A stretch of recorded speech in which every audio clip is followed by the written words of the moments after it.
Hello everyone, my name is Ishmael Kyrie Akbar. That is my government legal name, but everybody knows me and the whole world knows me as Sketch A Peaze. Some of you guys also know me as Joker's Wild Santoro in the adult entertainment industry as well. But what you guys don't know is it's a true story about me.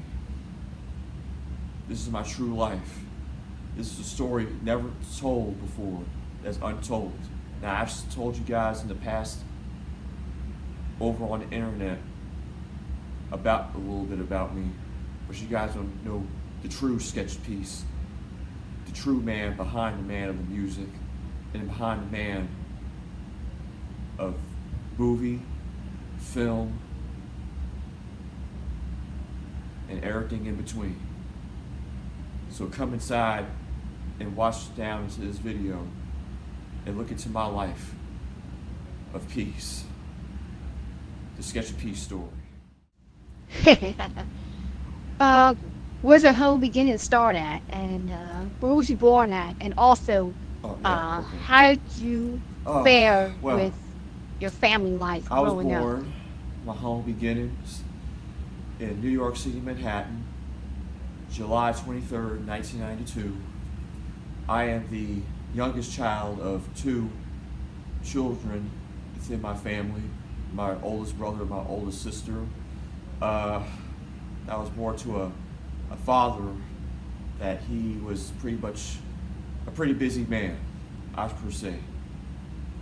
He pretty much had a dad in his life, which is my grandfather, and basically, he only had was a single family home, basically, and he had pretty much a single parenthood upbringing, specifically, much to kind of like my mother. She had both my grandfather and my grandmother.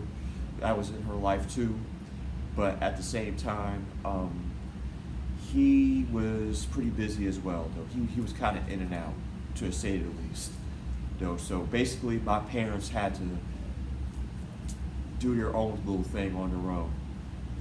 But I have to tell you, they really, had a hard-working life, like any other parents would have it. They made what they could. They made ends meet. Even when things were bleak. You have ups and you got your downs. But at the same time, it's just, it's a time, when you live in this type of society, in this world, and especially being a black man in America and being a Hispanic woman in America, people look at you any other way they look at you sometimes. And, they look from different cultural aspects slightly differently. And, it's just, sometimes it kind of gets it kind of cross, I guess, misconstrued. but what I really could say is that them raising me was both a blessing and I say maybe slightly a curse. Because when I was born, I kind of had like this special gift ability. I had like the specialness that I wanted to give to the world. I've always knew back when I was a young grasshopper, people call it anyway different, or young cub or whatever the case may be. I always knew I was always special growing up. I always knew I had this knack, ability to give back to people, to give and entertain people all across the world. I always knew that I had something to say out of the crowd of saying it. And it's just the fact that I'm just blessed to be here. I'm just blessed to be alive. I'm just blessed to be able to talk through this video, this movie, documentary, and just humbled enough to actually let in a little bit of my personal life with everybody, and to also for people to understand that Sketch A Peaze is many things. He has different personalities. I have my happy days, I have my sad days, I have my angry, mad days, I have my neutral, in-between days about myself. I, still out of all that, represent peace, represent world peace. Just like on the sweater. And it's just the fact that, it's tough. It's tough, you have to live through life where you have to compile everything on you with a lot of expectations. That's why, you know, I go back to my parents. You know, there was a lot of expectations they had to me growing up, you know? And it's just the fact that, you know, we lived in a somewhat poor, middle class, East New York. Well, I lived, fortunately enough, in the borderline of East New York and like Middle Point, Middletown, New York. And the fact of the matter is that people in those 5 boroughs speak so many different languages at the same time. You gotta be careful who you're meeting, who you're talking with, you know, who you're bumping with. And, you know, that's how, you know, sometimes New Yorkers are sometimes. You know, they're fast talkers. They kind of know what they're talking about sometimes, or they do know what they're talking about most of the time, because I'm a New York native myself. But now I'm a New York native / Virginian, Arizonian native now, unfortunately. I've traveled a few places, yeah. And we'll get to that probably later in the documentary down the lines, because boy, oh boy, we've traveled a lot as a family. We traveled. We didn't stick to one place. We bounced around for a little bit, but we got settled in in Virginia, which like I told you, I'll be talking about that later on. But other than that, my childhood was pretty well off. It's been pretty well off, but what I want to cut at is that, you know, my parents, they worked to the bone. You know, my dad was a former mail clerk worker. He was a former mover, worked for a moving company. He was a bank teller, bank accountant teller. He worked a lot of, you know, pretty decent jobs, you know, odd jobs. He also was a bodega manager for the bodegas out in New York City. You know, he did that for about 3 to 4 years. And my mother, she worked as a temptress in Manhattan, New York, for a wealthy, rich. Unfortunately, I don't like to exonerate the race card or anything like that, because I'm for all races. For a rich white lady named Miss Malice, and all of us knew the family. They treated us nice, decently. My mom had brought me in there at a time when she was working there for quite a while, and the madam, the lady, Miss Malice, she was kind of like, in a way, kind of like my second mom. You know, she would look after me a little bit slightly sometime, you know, which I didn't know what the hell I was doing, because I was just an infant. My mom told me a story that I was on I think $100,000 baby grand piano, Steinway, because, you know, I love music, and, you know, I guess that's where my music talent comes from, you know, early on, and unknowingly. But presumptuously with that, you know, pretty much my family, they worked to the bone. You know, my oldest sister, you know, she worked, you know, she came out of high school, she became a nurse, have 3 children. Those are my nephews. And my brother, well,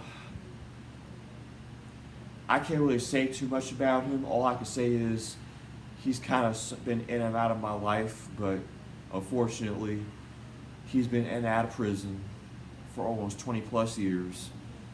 And we still keep communication. It ain't like I abandoned him, he abandoned me, even though it kind of felt that way early on in my life, because I didn't really have a brother to kind of really look up to. I always had a father, mom and dad, or my sister, because my sister played my brother role early on in my life. And, you know, I had to deal with different issues in school. You know, I had different situations in school and I'll probably get to that in a second. But I just want to finish out that, you know, my family and I have a bit of an odd relationship with each other because I've always been like the last child, the middle child of the family. And I've always been kind of like a little bit stagnated into that area.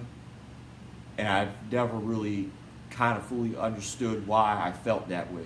I've always said that I felt more kind of like the first child sometimes because I'm always alone as being a loner in everything I do, because I never really had, you know, my brother around. I mostly kind of had my sister around when I was much younger, but as I grew up, I was pretty much doing everything on my own around just my mom and dad. That's it. And always stayed home. I never really kind of hung out in the streets. I've always worked on myself, helped out my family through the ups and the downs, even at worst, the family arguments, the family fights, and upon everything that transpired, I really have to be honest with myself. I really actually thank God that my parents was in my life, because without them, even no matter how I feel about them, I wouldn't be the man who I am today. Yeah, but wow. I mean, yeah, you and your Right, parents right, went through a lot, really a lot. right. Oh, absolutely, absolutely, absolutely.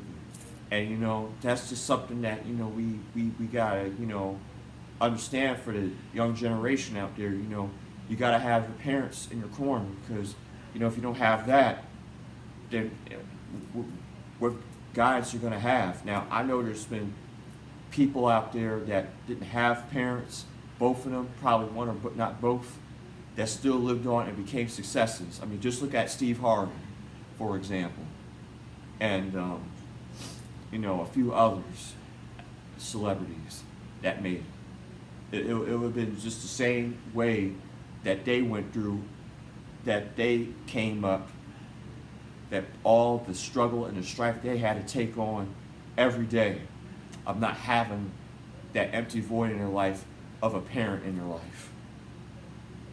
So you gotta recognize and look at that all the time. And it hurts, man. It hurts. It hurts a lot. That's why, you know, I told my old man, you know, that appreciate having your son with you, even regardless. Appreciate just having somebody to still kind of give you, say, hey, you know, it's all right, even though when it's not okay, because that void in your life wasn't filled with inside that person. But that person still gives you a nod and that recognition and that humbleness and that, you know, that tough shoulder to hold on to and say, you know what, I'm gonna become something more than what I became of that other individual, of what that person did for me in my life, that pushed me into this world, even through the eyes of God. And to recognize the fact that life is not to be taken for granted for.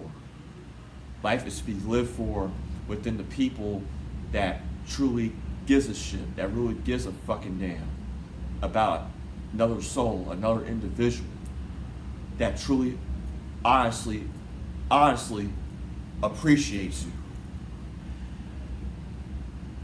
That never says, hey, I'm going to be here for you right now, and I'm just going to disappear the next second. No. And that's just something that, you know, that's just something that, you know, my parents had to live for, you know, had to live through within the circumstances of their lives. But upon for myself, I was blessed enough to have both, because, you know, my oldest sister, and my oldest brother wasn't fortunate too. didn't really had, my brother had his mother living in Massachusetts, and he wasn't around too much with my dad because he was raising me at the time.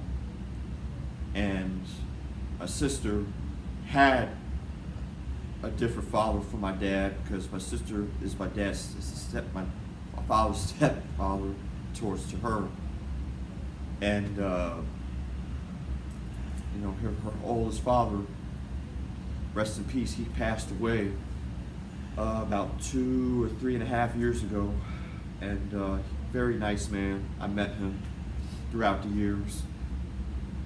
And you know, he was on drugs bad, man. You know, he was on drugs bad, and it's just something that you have to really be, you know, an eye opener for with people. You know, people have different vices. You know, even for myself, I have different vices, and slightly still trying to let go of every day. Even through all the struggle and all the strife that I have to live every day, no matter how my body hurts, I'm still going to accomplish what I'm going to accomplish every single day. Of that tenacity, of that greatness that I exemplify through my music and through whatever I do and accomplish to give to the masses and to the world. But what I could really say is, like I said, told you in the beginning of this documentary movie, this video, I'm truly blessed. I'm truly blessed to have life. I'm truly blessed to have what I have. I'm truly grateful for what I cannot have or what I do presumptuously want to have in my life, to still be grateful to be blessed for it. Because like I said, you know, God could give it to you and just take it away from you at any minute, at any second, at any time. And it's just, you know, it's just about being honest with yourself, you know? It's about being honest with just being yourself. Of seeing what the world truly, how it is. Of telling people how it is. In the relationships of having with different souls, different walks of life. And giving them that wisdom that they truly need to have to achieve and inspire on, and take it with them for them to reach the next limit of the next level in their life. And I'll be honest, that's what my parents taught me. That's what they told me. All the hard, rough talks, all the serious conversations.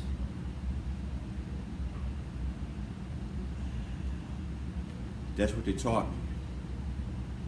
Even if I didn't want to listen, sometimes. Even if it agitated me, it irritated me, it pissed me off. It just fucked with me. I still listened. So,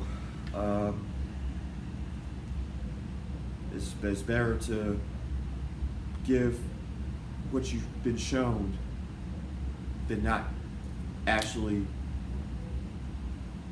let it not show for the rest of your life.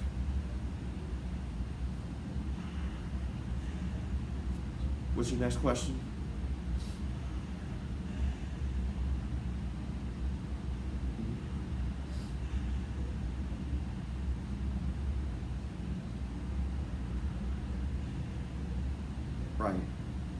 Right. And, you know, basically, you know, my humble beginnings, well, it was my humble beginnings start when I was like an infant, where we lived in Long Island City. That's where my true story starts at, a little bit. And then we moved out of there because we had a bit of an apartment fire that happened, and I thought I was going to be caught in the flames. I kind of remember it slightly, because me and my youngest cousin, she was in that fire with me with my aunt Stephanie, and that was just an odd situation, because I only remember I don't think my father was there because, unfortunately, he was incarcerated. He, like I said, the man has been incarcerated for decades. So, you know, he's still a good father to me. It's just that me and him have a bit of a odd rapport with each other, real somewhat poor rapport with each other. I'm just gonna be open and honest about that right now, you know, before I even go more into this documentary with y'all. And it's just something that you know, we used to have that closeness to, but we'll get into that later on. But other than that, all I remember was that we was in that fire. Through God's leave and God's will, we got out of that fire safely, and that kind of slightly changed my life, slightly, maybe around that period, just a little bit. That was just one of the sparks that changed my life, because I always wanted to get out of tough situations. I've always wanted to do better than the circumstances that's laid in front of me, too, because I remember where I came from, where I'm going, and where I'm coming from, or where I'm going to.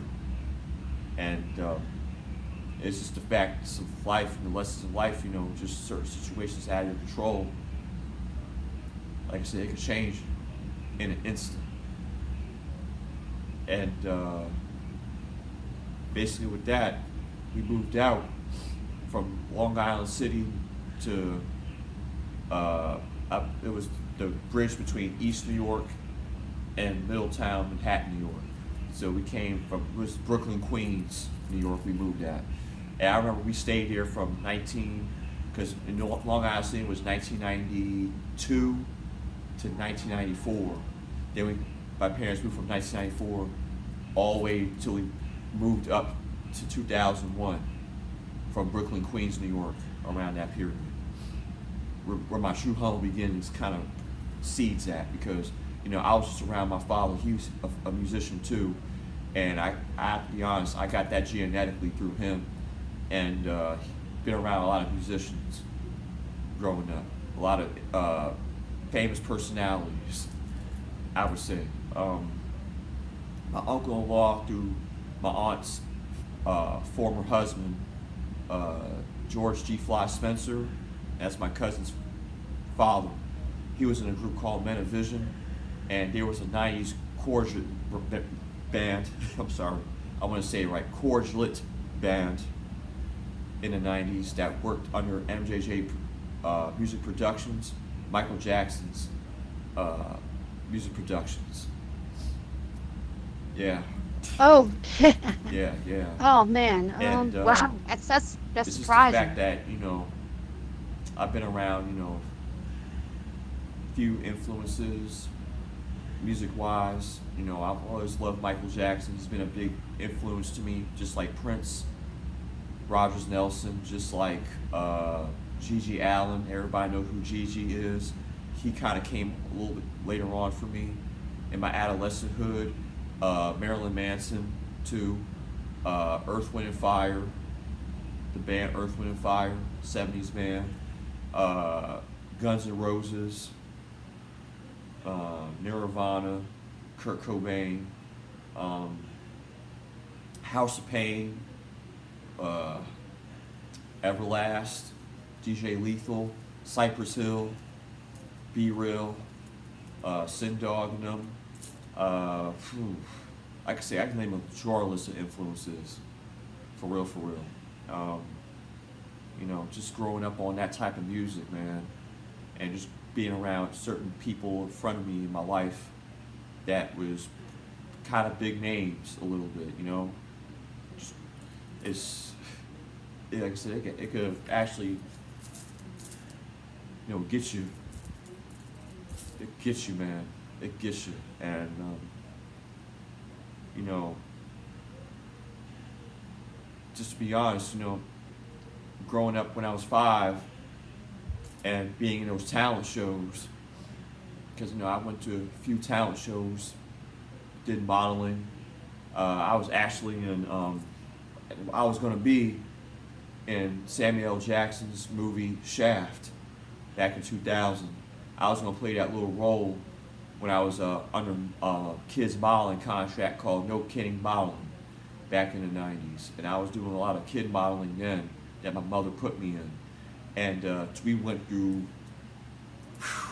all across New York, mostly mainly in the center of Manhattan, but all across New York doing modeling shoots, weeks on weeks.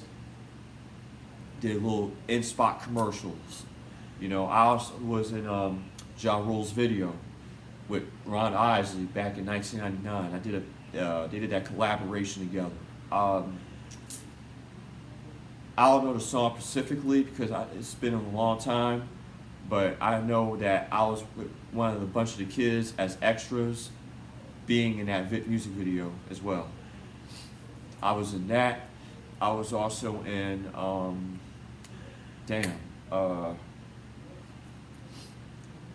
was dang it. There was one more thing I was in when I was doing my little modeling career. And I never left it too, because I was still kind of doing freelancing all the way up till I was 25 years old. I had won another modeling contract with another modeling agency when I was about 17, 18 years old back in 2009. And I did a little Michael Jackson rendition for that too. I did a little dance rendition. So I always had that Michael Jackson vibe with me since I was a kid. I actually, he was kind of like my idol in a way, in a sense. So, and a mentor too. But basically, other than that, I'm just trying to think. What was it? Still trying to get.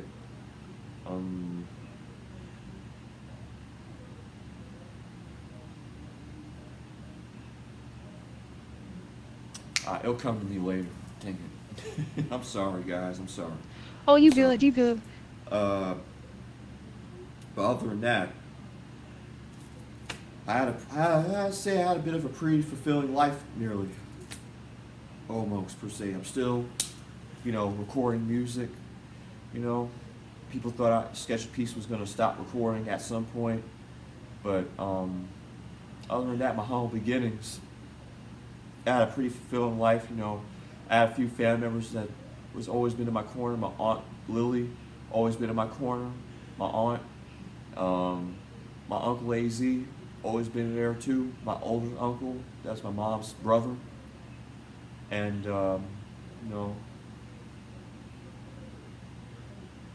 they always told me to keep the faith, keep God in prayer. And I pray for them. They're always in my thoughts as well. And it's just something that I truly, reflect on every day. I go back in my past sometime in my thoughts some days, and I said, damn, someone had a hell of a life still that I lived. And it's just something that, I'd have to pass it on to, so down the lines if I do have children or not, because that's kind of the question mark, knowing how society is these days and how society's so screwed up and mixed up and caught up with itself that it's just so the world needs to come together again. Just like Michael said, everybody got to stop being divided. We have to come together again and learn each other again and become something more of each other than what we know that we're accustomed to, of what we're trying to build with each other, of not showing our true natural selves and abilities of what we truly supposed to be as human beings. And I'll be honest, it's horrible. It's horrible. Yeah, yeah. Yeah, I understand about that. Yeah. Definitely understand about that. It is, and it's just something that we have to really understand, and we really have to appreciate of what society needs to reset itself, and what it needs to actually, build upon of actually loving again, actually nurturing again, actually building ourselves to become better within ourselves as human beings. Exactly. So, going through what I went through, the concrete jungles of New York City, living through 9 years in New York City as a kid, having the best fun I could have as a kid, learning music at the same time under the tutelage of my father. And he used to have those crates and those old records that I used to kind of look at and used to pop onto with this little record player, because he used to have like an 8-track 3 and down in the basement, because he was the super of the building that we used to live in 1706 Palmetto Street. That's how I was able to make this production company. That's where I got the influence of Palmetto Street Films Productions from. That was just the good times in my life, as a kid. And sometimes I wish I could go back to those times when I reflect sometimes. Man. But other than that, good times, man. Good times. Even through some of the worst times a little bit, because it was always been a little worse times too. My father had to battle people in that building, and that's something that I just can't, really take away from him, from that man. I can't really take away from him. He always stood about his principles, just like I've always stood with mine. Because he always told me, if you stand for something, you stand for anything, for something. But if you don't stand for nothing, then you don't stand for nothing. And that's just something I always took with me my whole life, and I've always remembered about him, regardless how I feel about that man, even up to this point in my life. Even that me and that man ain't talking to each other at this time. All I want is for him to have a peaceful life. And for him, for his sake, what he told me is to have somewhat the same thing for me. And that's it. It'll be the same thing. My mother would tell me the same thing too. Me and her was talking on the phone just the other day, just 2 days ago. And that's it. That's it. And I would shed a tear just to know sometimes I would do it in the privacy of reflecting upon of all the years, even through the ups and the downs and the pain and the hurt, that all of us was together at that time of them raising. Through the arguments, through the fights, through everything. And it's grown on me, and it's taught me to be a bigger man and a better man for myself in aspects of my life. It's what the old saying goes, what doesn't kill you makes you stronger, and that's one of my sayings. What doesn't kill you makes you stronger. Because we live in different battles that we live through every day. And sometimes you have to choose between either the greatest of the good, or sometimes people like to choose the greatest of the bad. And me, I choose the greatest of the good every time when I think of the bad, when I think of negativity. Because that negativity grows me and become a better person, into a better man, and to strive to do better in this world, on this planet, that I'm living every single day, 24/7 days a week, 365 days a year. When I'm doing music traveling, when I'm promoting online, when I'm promoting my music online, when I'm talking to do these videos on YouTube, on my podcasts, that's what I do.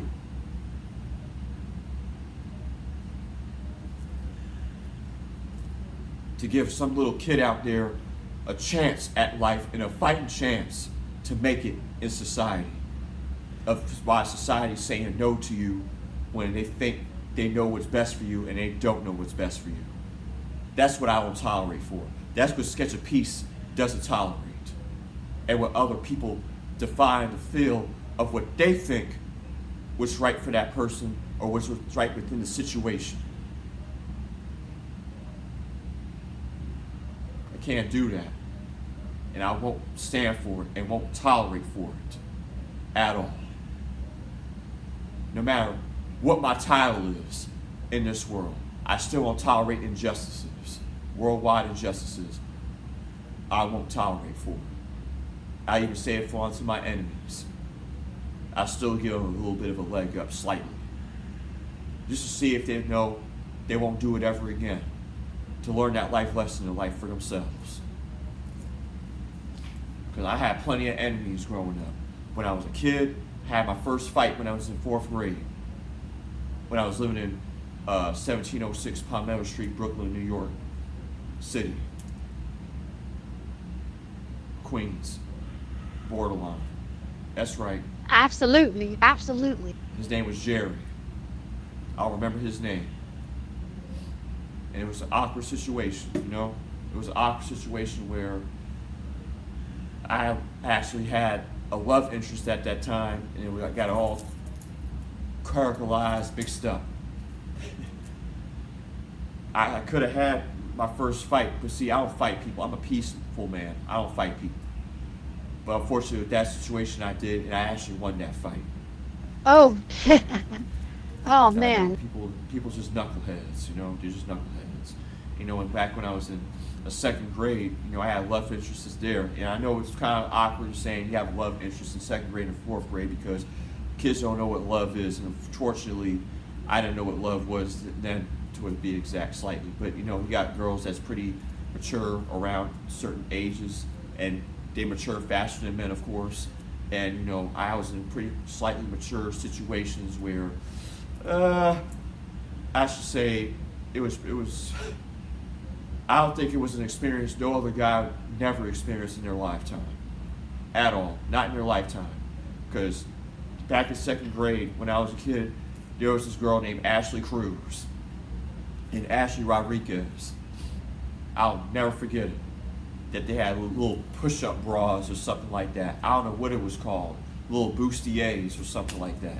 Kind of like how Selena or Janet Jackson would wear, you know? And it was crazy. It was nuts. It was fucking crazy. I would have never thought a girl that age would wear some type of bustier or something like that. Never. And that's, you know, when I was, you know, living in that neighborhood, I was living with my old friends in that neighborhood. I'll never forget my old friends Angel Hernandez and David Rodriguez and Gregory Ramirez. I'll never forget you guys. Hope you guys are doing good out there too. You guys are my thoughts and my prayers every day, you know. Hopefully we can link up sometime at some point. You know, been trying to find you guys on Facebook. If you guys out there, man, check me. I miss y'all. But it was crazy. It was crazy, you know. I was in that cafeteria. We actually kissed under the table, which was nuts, too.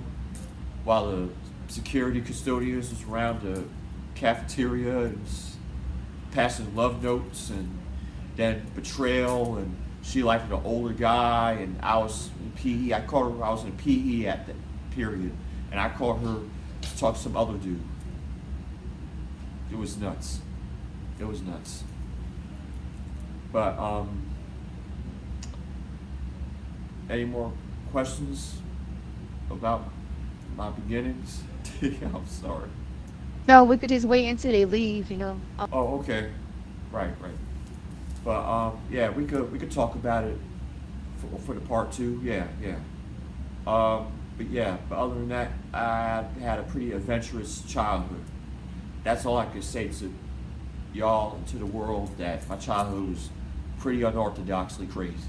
I don't know if anybody went through that in their childhood, going through those measures, but it was pretty adult themed like for mine, per se. But like I said, we could talk a little bit more about that in the part 2 about me growing up and moving from there to Virginia, and you know how I learned music even more when I was in my adolescenthood, out of my childhood era. But okay, cool. All right. Yeah. Yeah. Yeah, absolutely.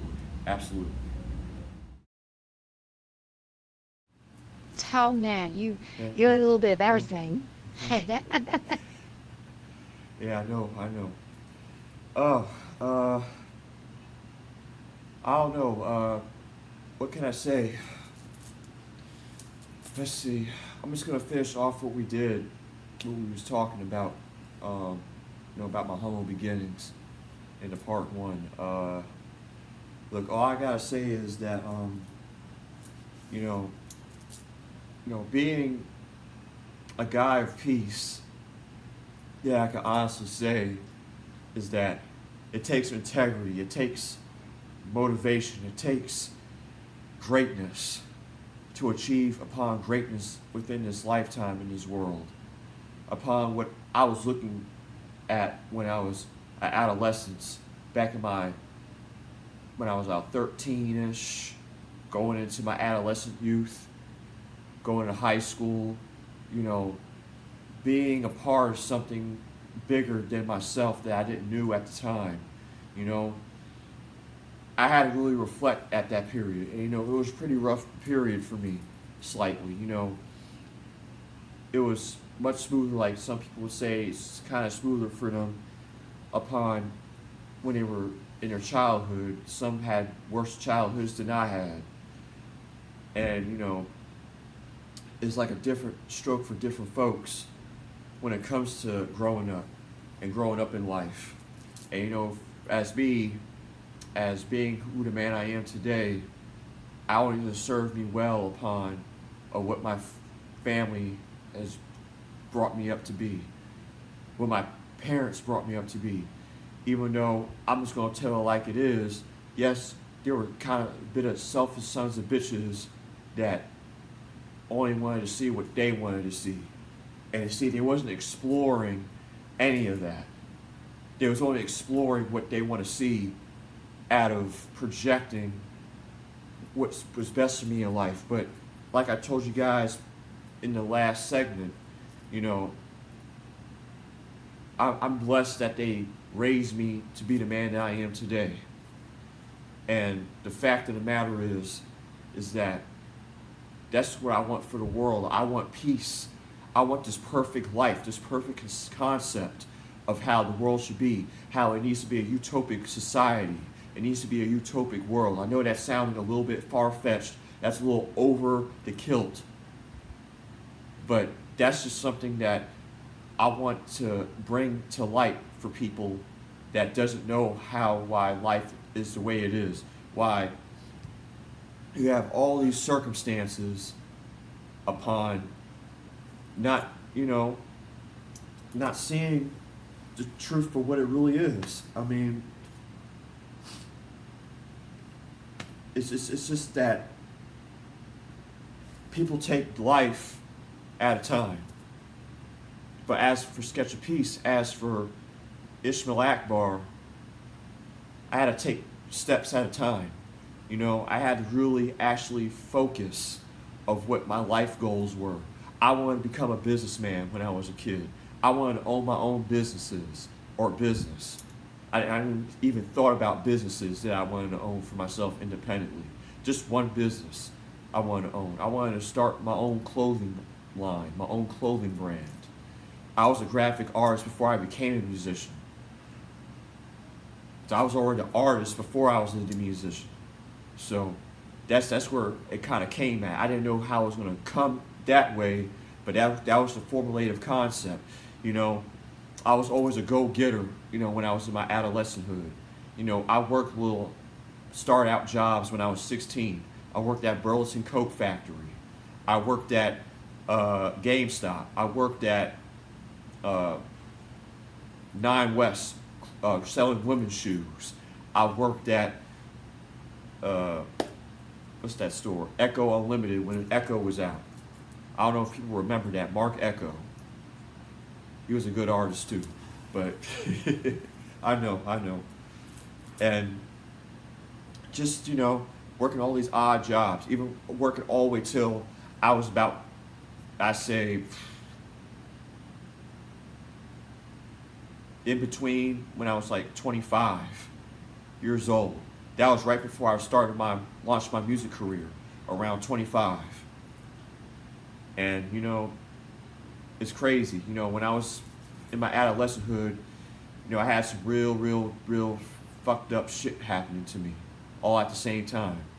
Me and my old man, my father, not seeing eye to eye with me, being of trying to figure out life, what inspired me in life. It's crazy. It's crazy. And the thing about it is that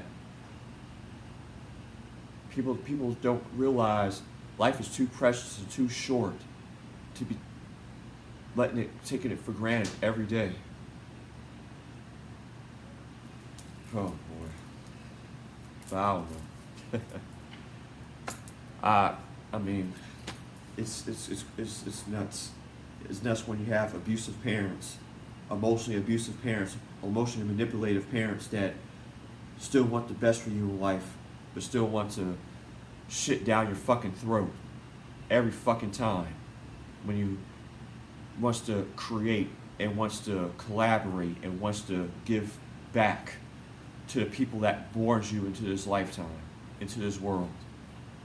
And it sucks, man. It sucks. It sucks. I remember one time I almost had this altercation with a school associate of mine that lived in the same neighborhood I lived in. Me and him almost got into it, and he actually stole my phone from me because I was being real nice. Because see, people take kindness for weakness. That's why that song People Fake People was the #1 hit song that came on my Gen Z album back in 2018. And it still is today.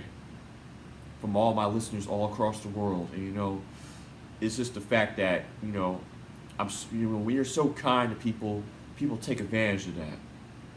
And that's why I let all my Peace Nation followers out there know that if you guys truthfully wants to have some type of person in your life that you truly want to actually trust, I say trust yourself first before anybody else, because at the end of the damn day, you only got yourself to actually worry about.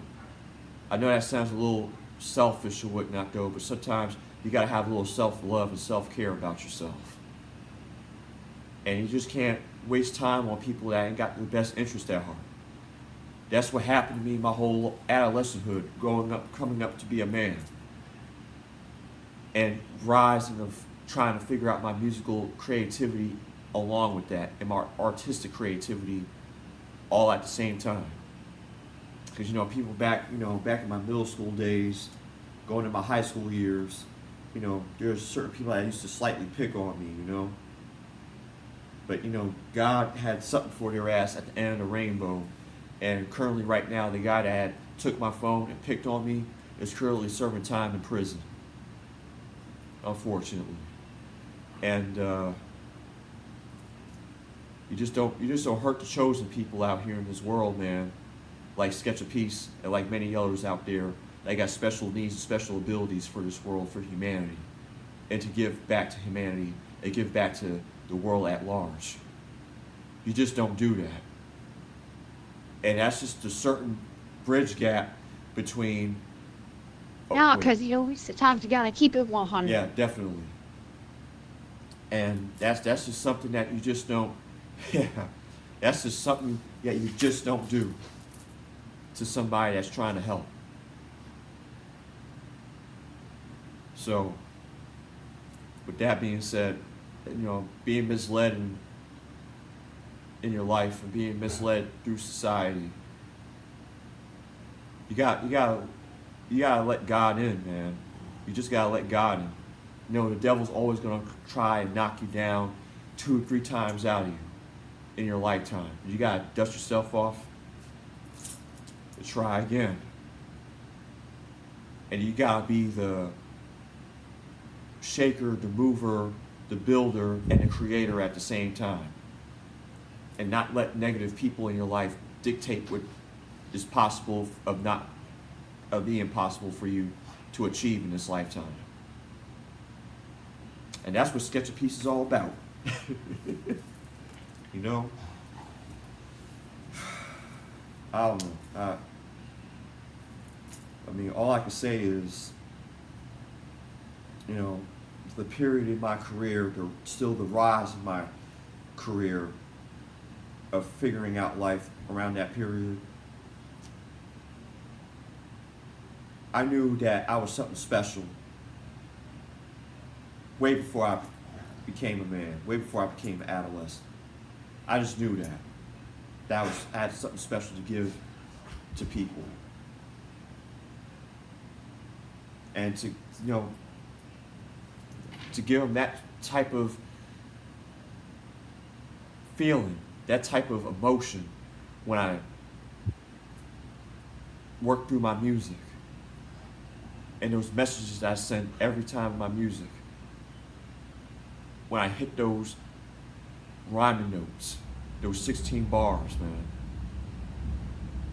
I think about the time of all the pain that I suffered so far in my life, in the past, and I just bury it and leave it where it is. Does it come up occasionally in my mind sometimes? Sure it does. Nobody's perfect in life. But what you can do is that you can make sure that you self-improve yourself and be better than what you was before within your past and overshadow it with nothing but positivity, healing, and graciousness and gratitude. It's crazy, you know. It's crazy how we have to be structured as a society to be led astray through things that don't serve our highest good. So, with that in between, you know, you just got to really actually know deep inside your heart, inside your soul, inside your spirit, to actually tell yourself, do I want better for my life? Do I want to become the best possible version of myself that I could best possibly be? And, you know, Sketch A Peaze is healing that's willing to win.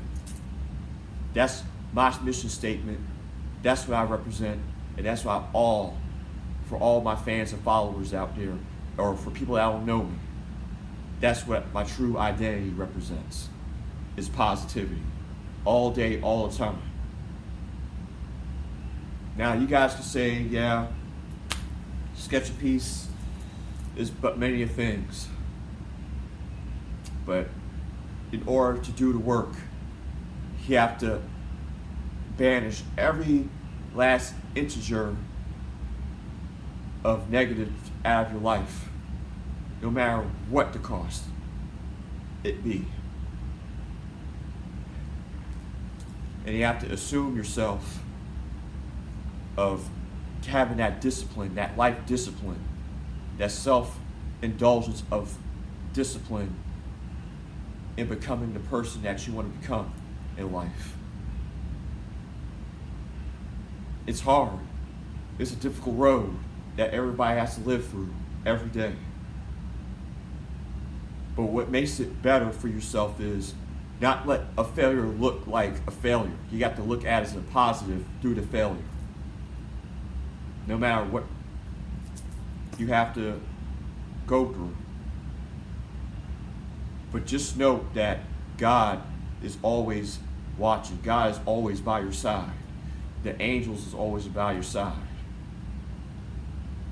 That'll uplift you and elevate you at your darkest times, at your darkest hours. Because I remember one time, my dad hit me so hard when I was like 13 years old, all because my mom and him wasn't seeing eye to eye around that period. My mom was going through a nervous breakdown. He just lost his SSI, which is crazy, you know. You know, when you lose your benefits, you lose certain things in life. And I'm not saying government benefits per se. When you lose certain things in life that can keep you afloat, slightly at that period in your life, it could do something to you. I mean, he even told me that, back before I was even born in this world, he was homeless with my mom and my sister too, and they were going through fights, arguments. My sister almost took his head off with a frying pan, which is nuts, but you gotta do what you gotta do, man. Selling drugs off the street. You see, he showed me a way of how to go about life better, but he still let his demons, fuck with him. I don't know if he still fuck with him now or whatnot, but either way, that's why I tell people, don't let it mess with you, man. Hell, mess with me. Hell, I'm not perfect neither. I strive for perfection. I try to be perfect, but I'm not. Just like being in a part-time adult entertainer as Joker's Wild Santoro. That's my alias in the adult entertainment industry. But am I a bad person? Because, people got certain things that they want to do in life to keep themselves afloat, to keep their lives in check. Hell, I even told myself I had quitted twice doing those type of films in the past. Hell, I'm quitting right now.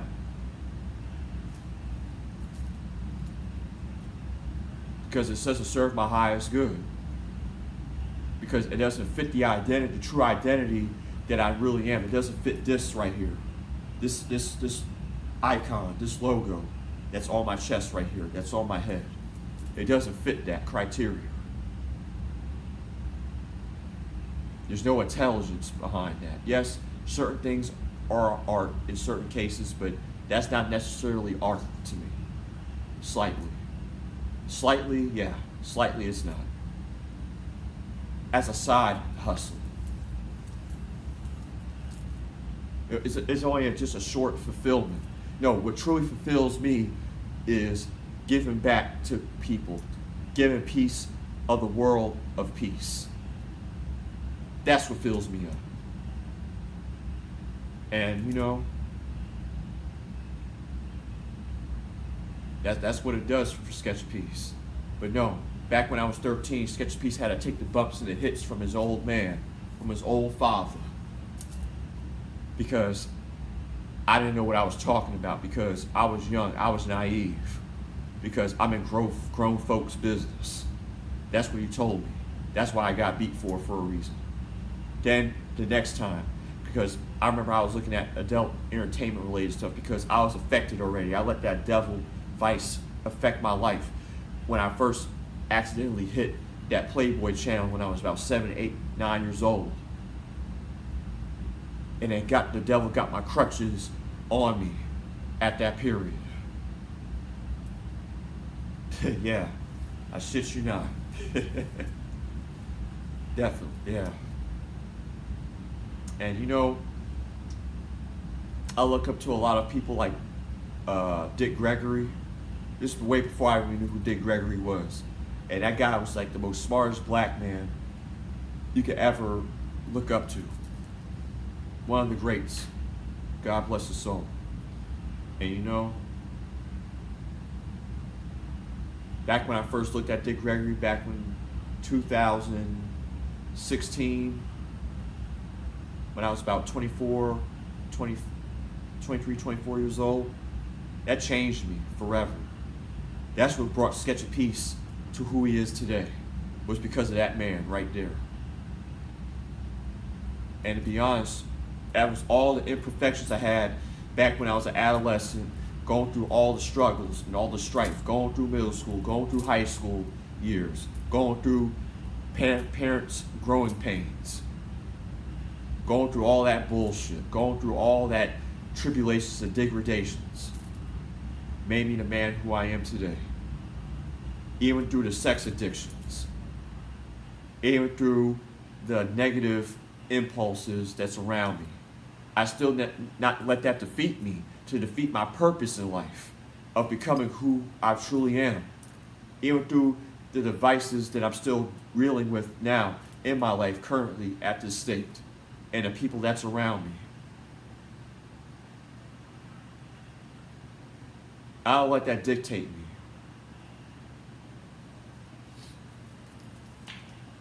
And yeah, me and my old man had plenty of fights. Not too many, but we had them. He used to yell at me, scream at me, throw fuck names at me all day. That still never deterred me of becoming a success that I am today. Or in the near future, even more. Through God's eyes, through His eyes. Did I live a confusing, misunderstood life? Sure I have. But it still doesn't dictate who I really am inside, or for the people that's around me through my exterior. Because I know who I am in my inside voice, inside my heart, in my soul, in my interior for myself. As a human being, as a man, and as what my belief stands for. Where I came and where I'm going in my life truly dictates who Sketch A Peaze is, who Ishmael Kyrie Akbar really is to society out here in this world. Was I A, B honor rollie? Sure I was. I had A's and B's throughout my high school academic career. Yeah, we definitely go through fights and times in our lives that we don't want. Did I have D's or F's? Sure I did. Because I went through so much convictions, so much trials and tribulations in my life that it almost took me out of the gate. Hell, I almost got kicked out of high school because my life was so much in the ruts, so much fucked up, that I just couldn't take it anymore. That I wanted to kill myself, which I almost did. Not once, not twice, but 3 times. Back when I was 16, 17. Came back when I was about 19 a little bit, slightly. Not too much. Back when I was about 20, coming up as a man, I'd say about 22 was the last time I thought about doing it. Yeah, I understand about that. But see, I never let that take me over. And I tell this all for the young people out there. Like I say it again. Don't let negative people dictate your life. Let yourself dictate your life. And let God inside your life and help you elevate to the next level of your life. Let all of the great battles of your life and through darkness to take more bear of the good than bear of the bad choices in your life. And make that decision to believe in whatever you believe in. That's my slogan. Believe in whatever you believe in. But that doesn't mean you should really actually believe in the negative. You should always believe in yourself first and go through life accordingly to what God has bestowed upon you inside your life. And that's all what I tell my fans and my followers. The basis of that. But what I will say is, when I was 13, that's when I started my music career then. Even though my father was a musician. Done a lot of analog music. Made my first tape.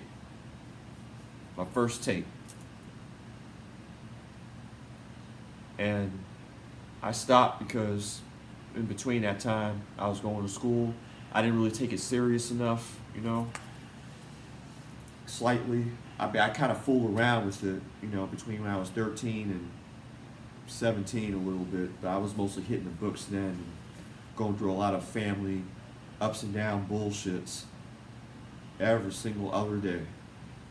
Oh, my old man said, "Oh, you're never gonna be good. You're a piece of shit motherfucker," or whatnot. No, you're a little bitch. You're a little pussy bitch. That's all he told me. Said, I'm never gonna make go to high school. You're not gonna be nothing. You will be nothing because you ain't getting the lessons to receive the blessings. Just like those examples for what he told me. He said, oh, you ain't gonna make it through that talent contest because you're so fucking stubborn and you don't know what the fuck you're talking about, and you're a little pussy bitch ass pussy. And guess what happened? I got that modeling contract back in 2009. Just like when I had my modeling contract back in 1997 for No Kidding Modeling Agency, for Sunrise Agency in 2009. Modeling Sunrise Agency, that's where I got it. Did I take the modeling contract? Well, I had a decision to make. I actually went to college. Got on the dean's list twice. On an alumni cum laude twice. From 2011, 2012, and then I got on the National Honors Scholar Society in 2013 and 14. I made my achievements. Now, did I finish college? No. I didn't finish college because y'all already know what college is. You guys already know where it's at. It's not what you know, it's who you know. And of course, like I said, my old man, he's kind of like he's wishy-washy. He like tells good things, principles, but he doesn't follow those principles. I've always told him that. Me, I follow my identity for myself. I follow my own principles. I am who I am. I'm my own self-contradiction of who I am. And I tell any young kid that. Follow the footsteps of what you're meant to be. What life aligns you for what your true calling in life is supposed to be. Don't let others, outside noise and distractions deter you from who you're truly supposed to be. And I grew up with that incentive inside my heart and my soul. And I became somebody, whether people truly acknowledge it or don't acknowledge it or not. It's a deciding factor of who you truly really want to be in life, not what others fucking think of what is best for you. And I decided to get into music deep. Hell, my dad, my old man told me he was going to do a damn Marvin Gaye on me. Like Marvin Sr. killed Marvin Jr. That motherfucker had some fucking nerve, man. I'm serious. Some damn nerve. But then he told me later in life, he said, oh, that was a confidence builder. Pathetic. That's why me and that dude don't talk today in my life. So these are just examples of what I'm relished in my life, the accounts of my life that I had to deal with to become the greatest of all time, or soon even become even more of the greatest of all time in the music industry, in the independent music industry as well. So I hope you guys understand that Sketch A Peaze loves you and supports y'all to the fullest. Y'all know it. Y'all know it. And Now I see where you get your musical lineage from. yeah, right. You know, face everyone's demons Right. sometimes, you know? Right. And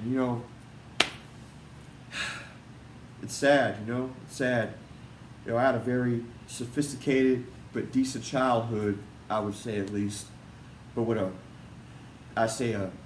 authoritarian, strict parent that he thought I done all wrong, but all I try to do is get his respect, to make it right for each other. But with that being said, all he wanted was just to be, I guess, better than the man that he thought he was being a man as, under his tutelage, under his roof, wherever he was trying to teach me. going through different circumstances, getting suspended out of school in high school because I'm having family home problems. Because back when I was a freshman in ninth grade, I couldn't even finish the last 2 weeks of school because I was having family troubles. Writing on myself, these tattoos that I got now, because I was tattooing myself at 15, 16 years old. The teachers couldn't understand why I'm going through these trials and tribulations in my life.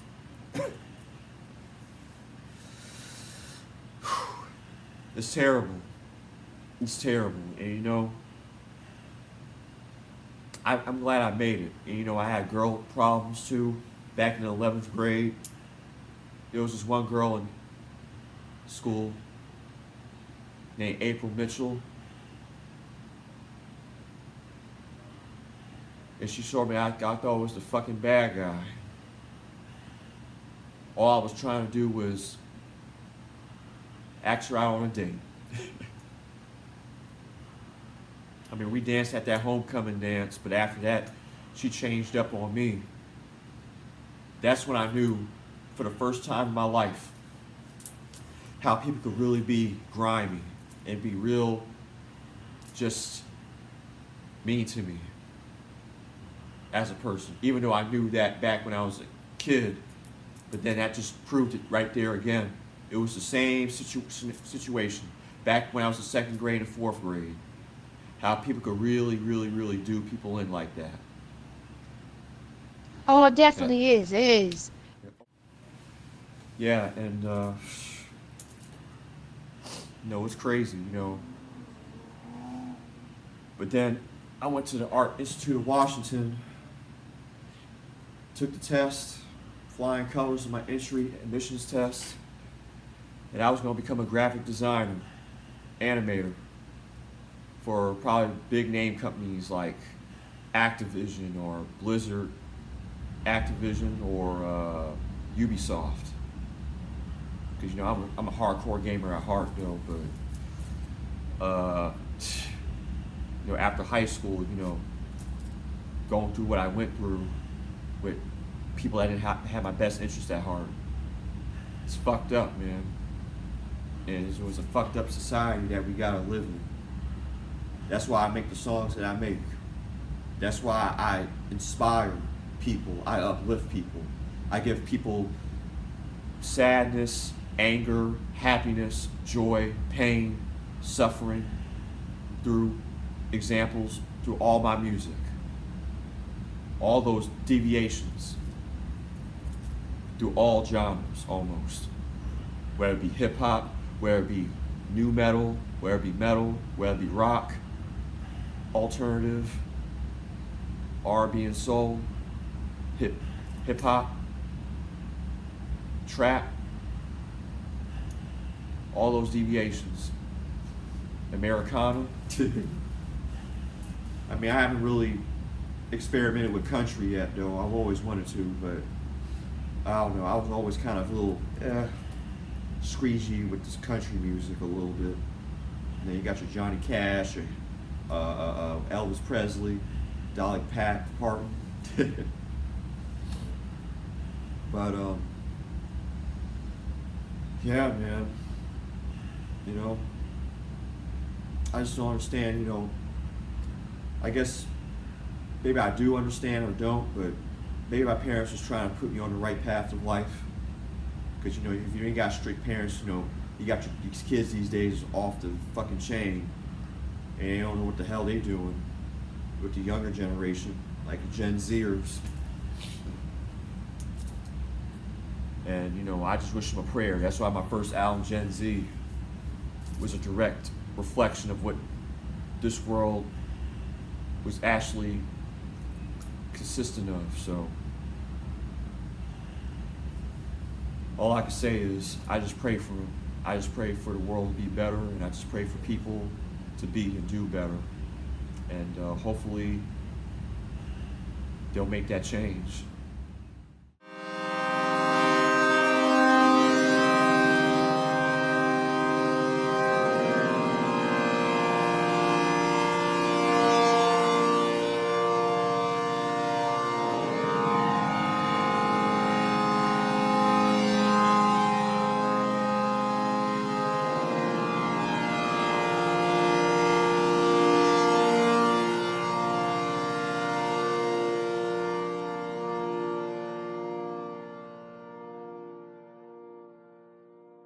Let it be your body's temple, because you only have one body in this world, for real. So keep your health right from all the illnesses not to be killed.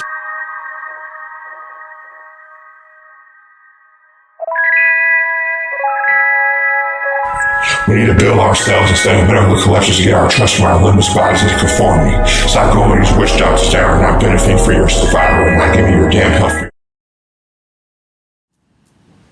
Oh, you good, you good. Yeah, we live, we're back. Okay. You go for that second. Yeah, we're good. Oh man, it's just been a blast, having you guys come, just relishing the crazy memories and the old memories of my life back, in my adolescent childhood. Well, for what I can say is, like I said, it made me a bit of a wiser man, a very intellectual man, eloquent man, and at times very patient with myself and with other people, if they ever need certain things from me, to get it on drop of a fly, right on the dime. And just appreciate the people that support me, all through the world and everything. I really, am blessed to be who I represent, what I represent for this world. I always wanted to say when I was a kid, just like Michael Jackson came up with it.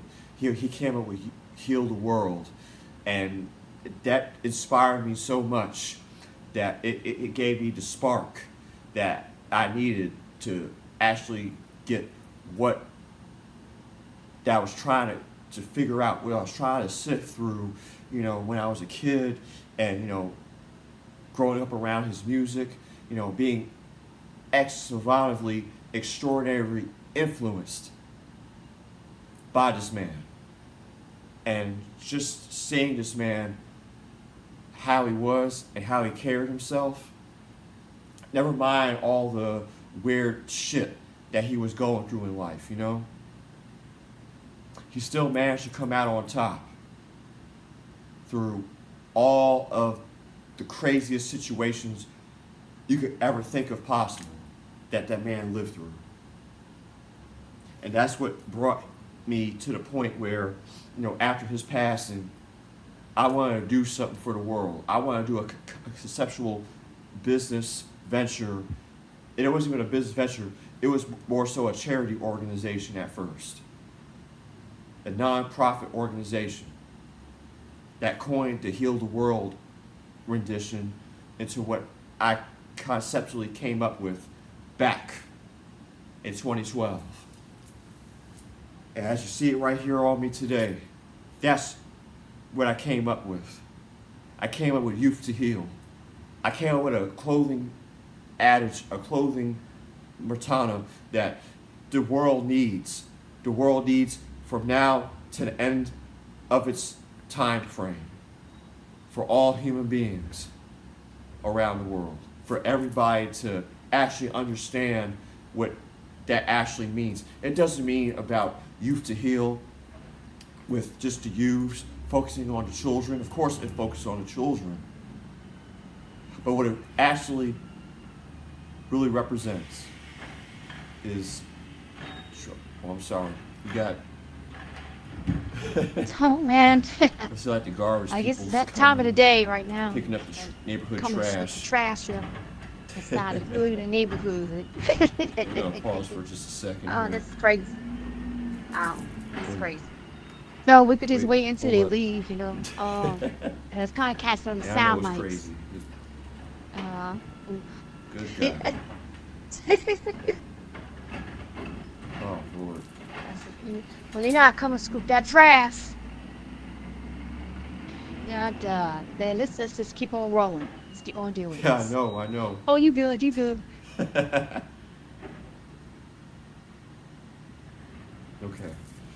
They look like they're doing their thing. But like I said, let's get back on track. But yeah,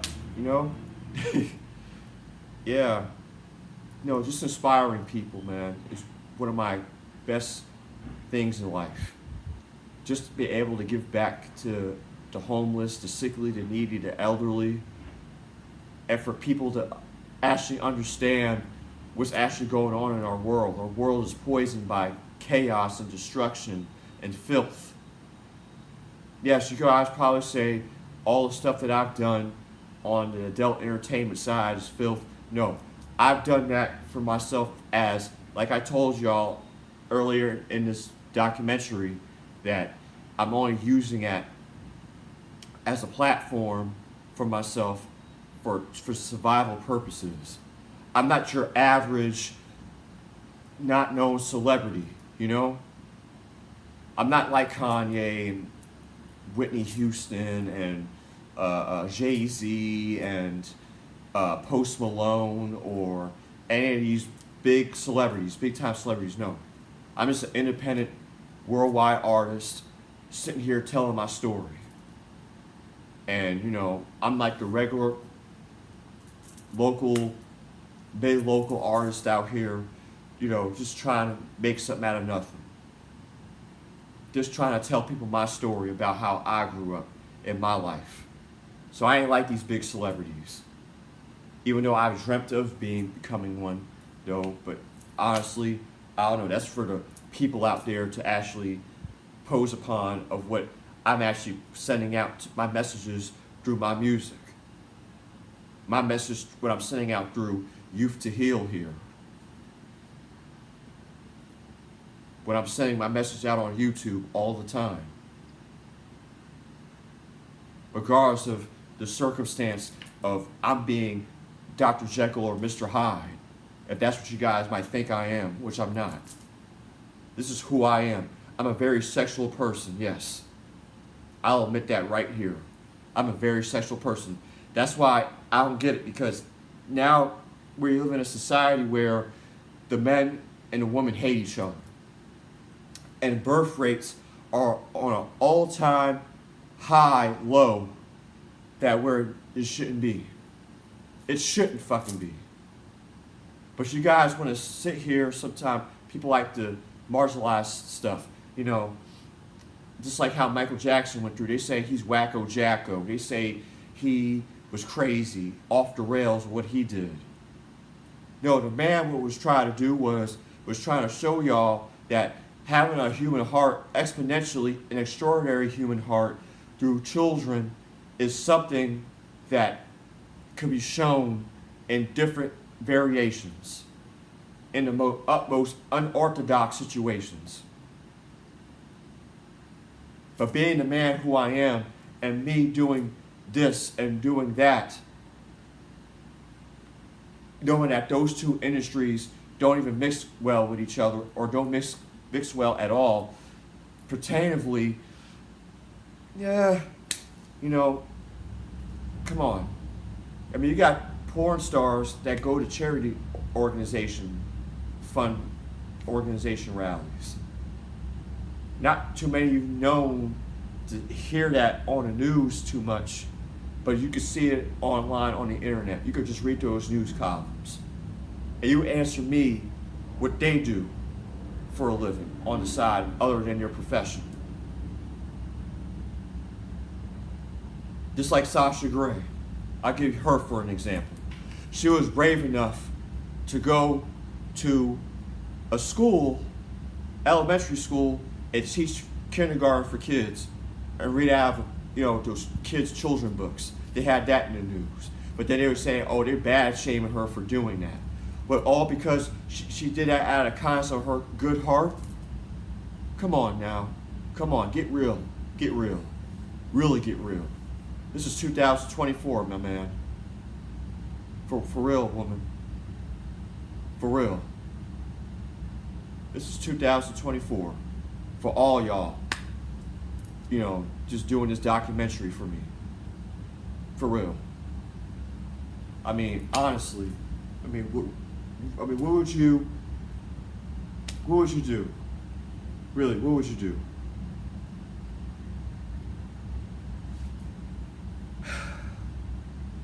I just don't understand, you know. I don't understand why people gotta categorize you for something that's outside your creature comforts or your norms or how people would actually present you as what you are, but then they'll bash you in the back, they'll backbite you and put you in certain situations that got you thinking that you got your tail between your legs. It got you really fucked up. And honestly say, oh, that's not how Sketch A Peaze is. Oh, I thought that's how what Sketch A Peaze was. Oh, damn. I knew he was always like that, though. And I knew that this was going to be his ultimate fucking downfall. Wow.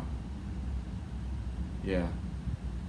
Yeah, and you know, it's sad. It's sad how people gotta put you down when you're trying to bring peace to the world and what the world of peace needs to have. And actually, somebody actually saying something a little bit about something and actually try to make something out of nothing of saying it. That many others had said it in the past, way before I even came into existence, way before I ever made these videos on YouTube, way before you guys contacted me on this documentary, way before I made all the music. I was thinking about wanting to support society and communities out there and help the world, and the definition of what peace truly actually represents, of giving back to the poor, underprivileged kids out there actually struggling, the homeless adults struggling, the struggling infrastructure in those Section 8 homes out there that the fucking government don't even give a fuck about people like any other person out here like you and me. I mean, come on. Really, come on. Yeah. Yeah. Absolutely. Somebody say, oh, try to make the honest dollar, the honest living, of course. But that's if you're actually making that honest dollar, honest dollar, and making that honest living for yourself, for your family, for whoever needs it around you. Come on. Let's really get real. Let's really get fucking raw and fucking rugged here. Huh? Because what's actually happening in our society is on an de-evolutionary climb, yeah. And it's falling by the wayside minute by minute by minute by minute by minute. And you guys want to poke, oh, who's to blame? Oh, who's the bad person? Oh, who's the bad guy? That, I don't know, I thought he was a white shining armor. There's no white shining armor in this world. We might want to think that though, but is there really? Those are fairy tales. That's why all those women out there wants that knight shining armor syndrome. That's what they on. That soft girl era shit. Yo, I'm sorry, I apologize for some of the majority of the women out there. That's why this soft guy era has came to the forefront. That's why I support it strongly. You guys might not like me for that. Hey, too bad. Hey, that's just on you. That's your opinion. It's always about judgments and opinions in this world. That's all the humankind has ever been upon another human being. Where if it was from the ages back in the, I don't know if it was ever, I'm just saying through my views, if it was ever, in those BC eras, the cavemen and the cavewomen, and you got the society of cavemen and cavewomen in the caves, and they all had an opinion about, oh, who's going to be the hunter and the huntress, or who's going to provide food for the kids, who's going to go out and hunt the sheep through the wool, and through the wolves out there, through the dinosaurs. I don't know. It's crazy. And it go from all the way that to the Greek, the Arabs, the Palestine, Constantinople, the Roman era. Then it goes from that to the pirates, and who's gonna get the booty, and not the booty that you guys are referring to. I'm talking about the booty as what they said the money would be the booty. See, people got it wrong. People for all this time say, oh, I'm gonna chase the booty, I'm gonna chase the booty. No, it ain't about chasing booty, it's about chasing that money. That's what they were referencing to back in those times. That's why we don't use those terms as a different English language now upon what it is in the modern era now of today. And then you got from those times and the early, then was it the French Revolution, Native Americans, then you got from that to American Revolution, from that then you got slavery. Unfortunately, even though slavery was back way before slavery was even a widespread thing, it was in their own country homeland, and they had their own country homeland, and the kings and queens had their own slaves. A lot of people still don't know that. Even in Africa. Sorry guys, we had our own slaves too. But it wasn't like to where it actually was real egregious and real fucked up over here in the Americas. Where they shipped my ancestors and y'all ancestors the way they did each other dirty like that. And had their own little captors that was black too from their white slave masters as well. So guys, whoever don't know that, go back and read your history. But also through that, the Reconstruction era, Emancipation era, the Proclamation, through Lincoln, to all the way down, from the gold rush to the early 20th century. Have we ever had peace in humanity of humankind? Have we ever had that? Oh, it definitely is. It is. You guys ask me that question. Yeah. So,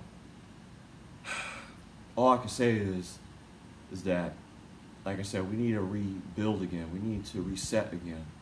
We need to start loving each other again. That's why I came up with Youth to Heal. I don't know if you guys can see it. Healing is winning. And, you know, try to fight for a better life, fight for a better humanity for all people of all colors out there, you know? Like I said, we're behind, man. We're way behind. And, you know, as human beings, like I said, we just need to find that distinctive love again for each other. We need to find some type of way where we can actually love each other again, where, you know, if there was one thing that you could do for the rest of your life, or one last thing you could do for the rest of your life, what would be those two things be? And you gotta answer yourself that question. Until then, we're gonna keep doing the same old thing. Repeating history, one after a time, one after a time, one after a time. And it's just nobody to fault the blame, but yourself as a human being, as being the outcast of how this world's going to carry in the next 10 to 15 to 50 years from now. Hell, even 100 years. But it's up to y'all to make that change. Just like MJ said, you look in that man in the mirror, you make that change. Just like Sketch A Peaze said, is whatever inner battles you have every day, whether it's good or bad, it's a choice that you make in life that takes you longer and strive better in life to do better. And until we get that,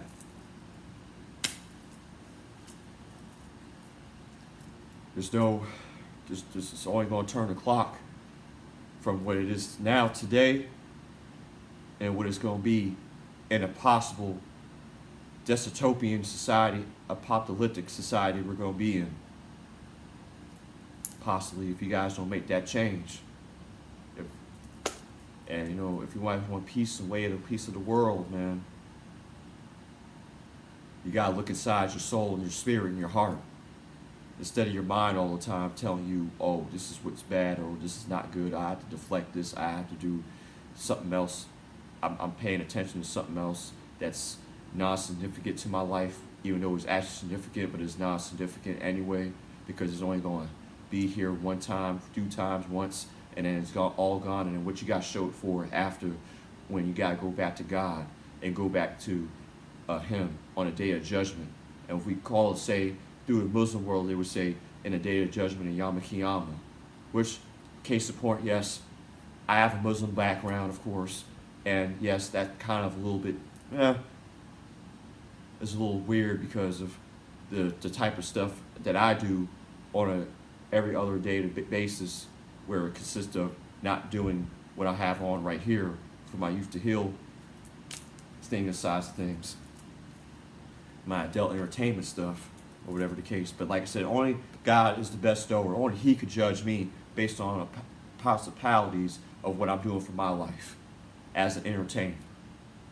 And as an entertainer, as I am, like I said, I want to give to receive, to give back in any way I can in this lifetime.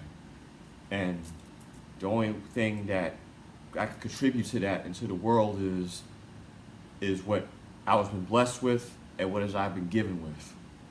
And I've been blessed in the blessed receiving business regardless which way I'm coming from in those two areas.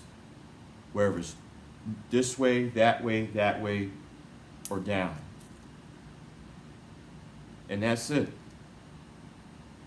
That's the rite of passage for what I got in my world, in the world of Sketch A Peaze, in Sketch A Peaze's world, in the peace world that I want to deliver to all my millions of fans, all my thousands, hundreds of thousands of fans out there, followers, or thousands or hundreds of followers, whatever. But what matters is the fact that we're living in a cycle that needs to end before it's too late. I be watching the news all the time, watching this election year for Trump and Biden. Like I said, people ain't got to go out to say it's cool to vote.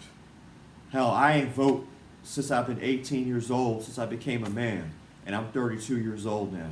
About to go on 32 in the next 2 months, my birthday coming up. I never had to vote for nothing. You know why? Because it's a man's game. It's only a game out there, ladies and gentlemen. It's only a game. It's only a game for you guys sitting here interviewing me, this documentary. You guys already know it's just a game to them, to those elites out there, the elitists that only want to see all human beings out here fall for their game. That's it. They don't want peace in the world. They want duplicity and complicity and just fuckery. All they want to have for your soul and your spirit every day, just to fuck with it. Just to fuck with your soul and spirit. That's all they want to do. Make you guys in a feeling of being in a delusional, parallel, matrix paradox. That's all they want us to be, is sheeple. That's all they want. There's no cut and dry. Only your heart and your mind and your soul can actually answer to whether, do I want better for myself in my life, or do I want to keep going on with the going-ons and actually think we're actually winning something out of this? Y'all say about LGBTQ movement. I say I'm for it. But I'm for it in a different way. I'm for it where I could be an actual asset advocate for it, but I don't have to really actually categorize myself too deeply to where people might think that, people say, oh, I'm gay. I'm gay for being with the trans community or with the gays or whatever. No, I just got a good spirit and a good heart and a good soul. I'm still a straight man. I've told that to many of my people commenting in the comment section on YouTube. People out on the street. People that slightly might see me, my face, that I might look somebody that's familiar. I'm just saying, y'all, I'm telling you for real, for who I am. As long as you got a human heart and be who you are, that's all I care about, is honesty. And these days at times, we don't have honesty with each other as human beings. We just don't have that anymore. We don't have loyalty. We don't have respect for each other, of giving actual credit where credit is due, of actual precedent upon our fellow human being to give that right back to us. We just don't have that. We don't. We don't.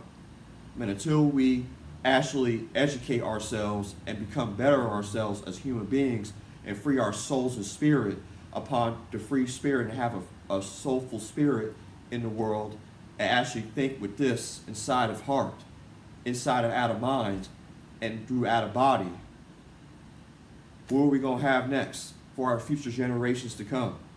If we're lying to ourselves all the time and lying to them about Christmas holidays, who came up with that too? Who came up with the holidays? It's bullshit, man. It's bullshit. You know where Christmas came from? Christmas addicts. Look it up. Christmas addicts. And again, the man came up with holidays. Valentine's Day, St. Patty's Day. I don't even celebrate holidays. Sketch A Peaze doesn't celebrate holidays, just to let you guys know that. He doesn't. I celebrate my birthday, but even that too a little bit is kind of slightly kind of doing it. Of idolizing myself. So, all I can say is, to everybody that's watching this, and watching this documentary, come as you are, be who you be, and just be yourself. Just be yourself. Don't be nobody else. Don't be somebody you're not. Just be yourself. And bring some type of light to the world, and bring some type of peace inside your life and circumstance for others as well as for yourself. Just that. And just be your own existing legend of your own life. And just be that. And don't let other entities or people manipulate out of you or forever tell you wrong. And that's it. That's all I got to say about it. Even if 10 times it's hard for you to give up on yourself and others to cause real, true blessings towards paradise would be coming in that is right around the corner. Prayers and blessings are the ultimate path towards the enlightenment route to the reward blessings to the paradise that the Mooster King. I mean, who is Sketch A Peaze? What does it define it inside you? Who is the artist Sketch A Peaze? And all I can say is people want to identify who is Sketch A Peaze. You know, I don't know, guys. I don't know.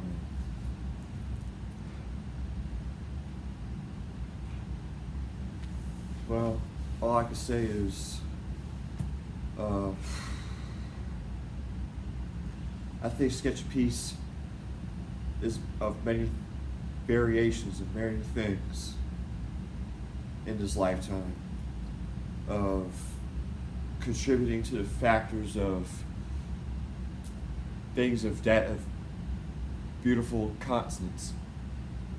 You know, on one hand, compassion, the other hand, selflessness, integrity, truth, justice, humanity, and above all, God. That's what I truly believe what Sketch A Peaze actually truly defines this through its definitions of able to captivate and able to instill and give back to the underprivileged, the unfortunate, and for every person to actually believe in what they truly need to believe in, and to also to give peace and tranquility into the situation. Yeah, but but I believe that what truly makes me define who the artist Vatan Don is, what Peace 2313 represents, that represents Sketch A Peaze as the shining beacon for humanity and through the light of people that's suffering around the world and the sicknesses and illnesses that's going on and contributing to the factor of how the world is being all around us crumbling rapidly at a pace at a time. It's truthfully what Sketch A Peaze is the cow, like it would be for Superman or like Batman, in those consistencies in those areas right there. So basically, you know, it's just that I try to bridge the gap between showing the human nature side through my music, showing that you could be human at the same time and don't have to be so caught up with the humdrum melodrama of everyday struggles every day.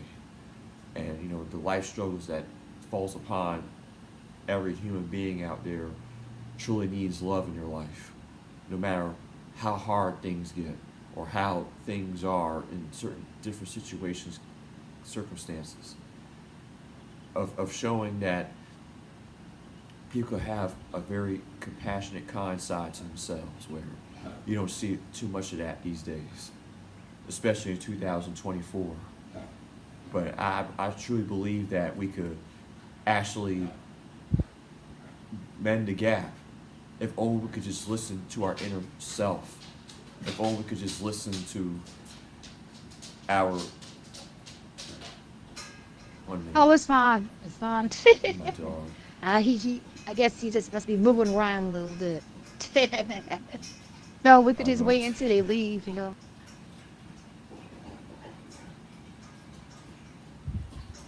Okay.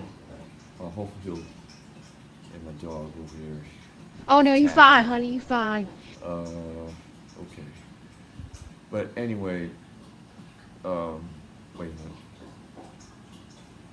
Oh, it's all right. It's all right. Like he's drinking water right now. But yeah, what really needs to happen is that we need to find our inner spirit or our inner calm to all the problems that we have inside the world. You know, that's what we need to do. And in order for that to happen, we need to be at peace with ourselves.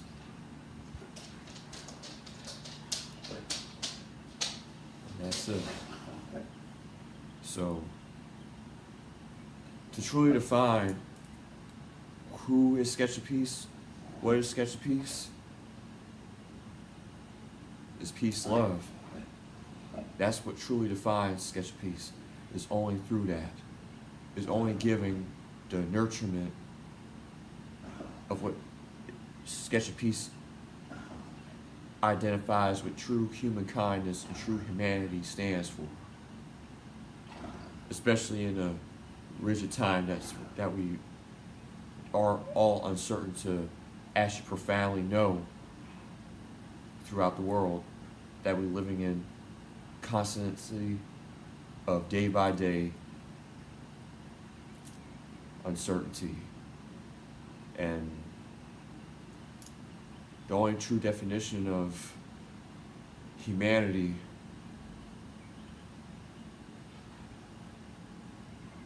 is knowing thyself first. Because without knowing thyself first, you ain't gonna know where you're going, where you're coming from, and how you're doing things in life.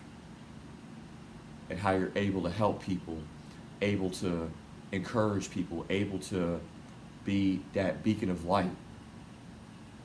Or how should I say, how people want to put out their white hope or their white shining armor or their black hope or whatever hope they define. It doesn't have to be from a racism point of view.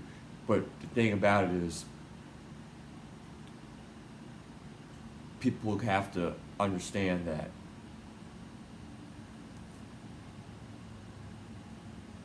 it's all about compassion, kindness, and generosity and prosperity through it all. Through all the madness that goes on around our world. All the madness. There shouldn't be no rules of ethics. It should just only be just those things to heal humanity, to heal the world,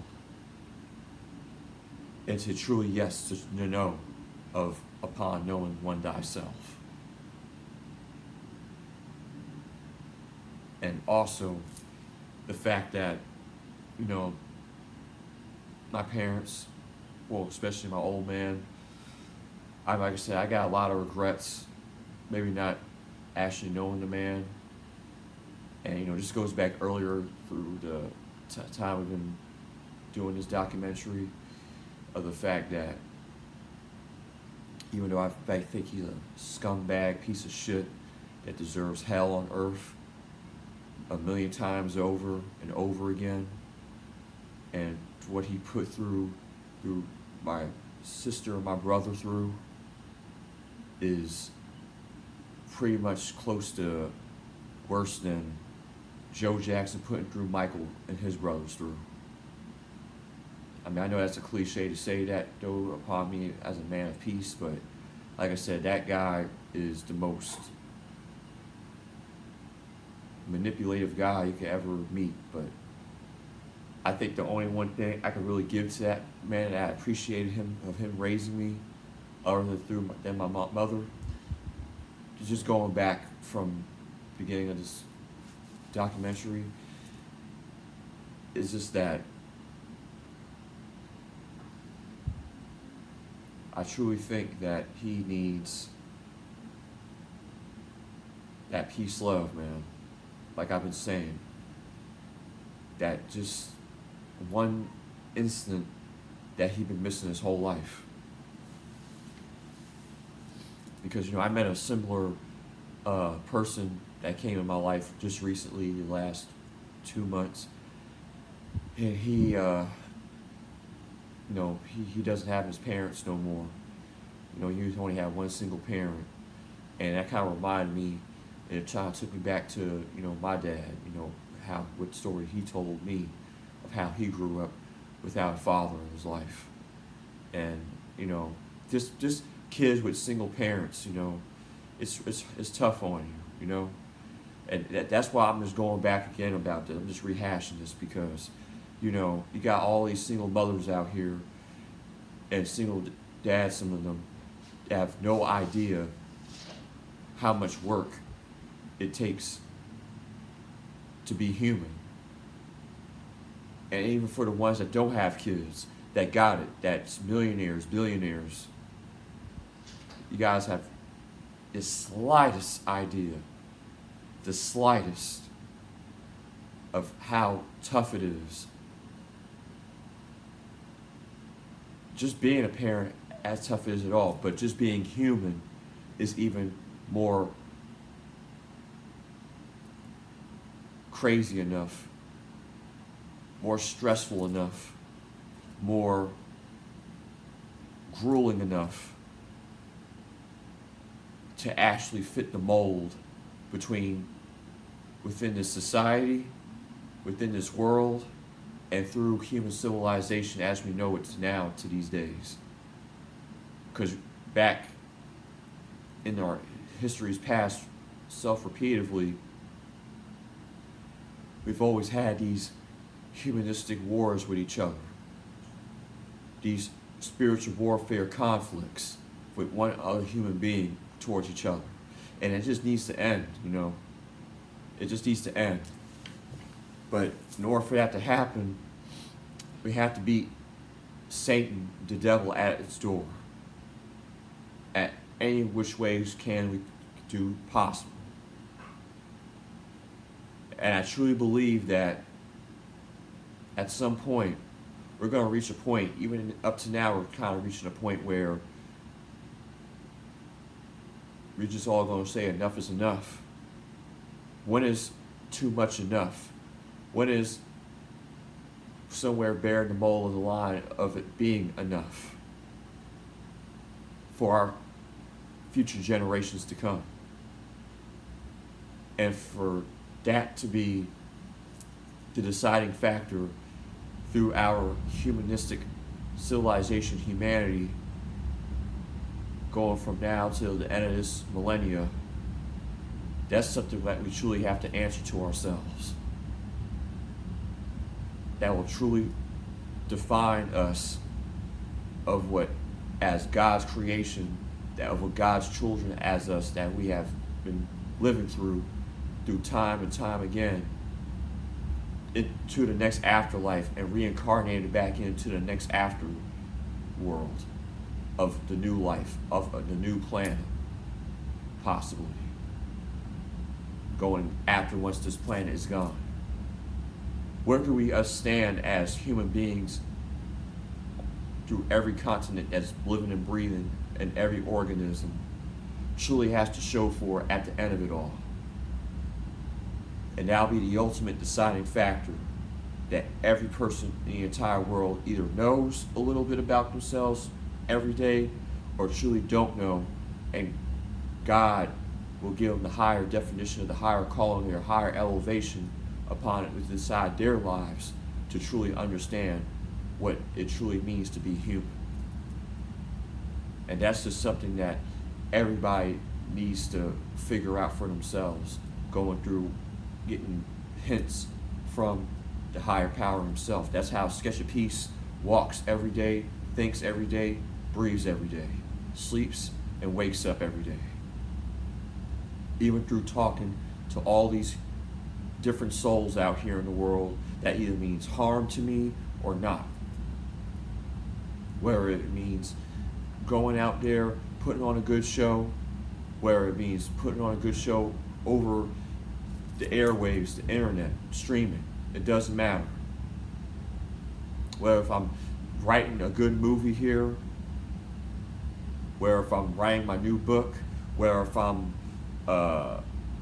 doing all these ultra talented cultivating things. No, what matters is that God woke you up that damn morning and woke you up for that day and told you that he needs to give you another round and get to the next level of life upon not settling for what you already have, but knowing something new every day and each day at a time, so you'll understand what life truly meant for you. Yeah, I understand about that. And that's just my motivation personally that I'm saying on this damn documentary recording right now to you guys. And I believe every person out there truly needs that higher calling between here and into the next life upon what God's putting you down to you every day to say, you know what, this is what you got to do. Not doing it for nobody else, not doing it for man's society, no, doing it for yourself. Being your own innovator, being your own deciding factor for how your life is supposed to be, to be able to get to the higher echelon in this lifetime, in order to be peaceful with inside yourself and inside through humanity and through every person that you come in contact to, just to have that peace life sanctuary with instilled inside you. And that's what I gotta carry. Even no matter how mad I get with people, I'm still gonna say, peace be unto you.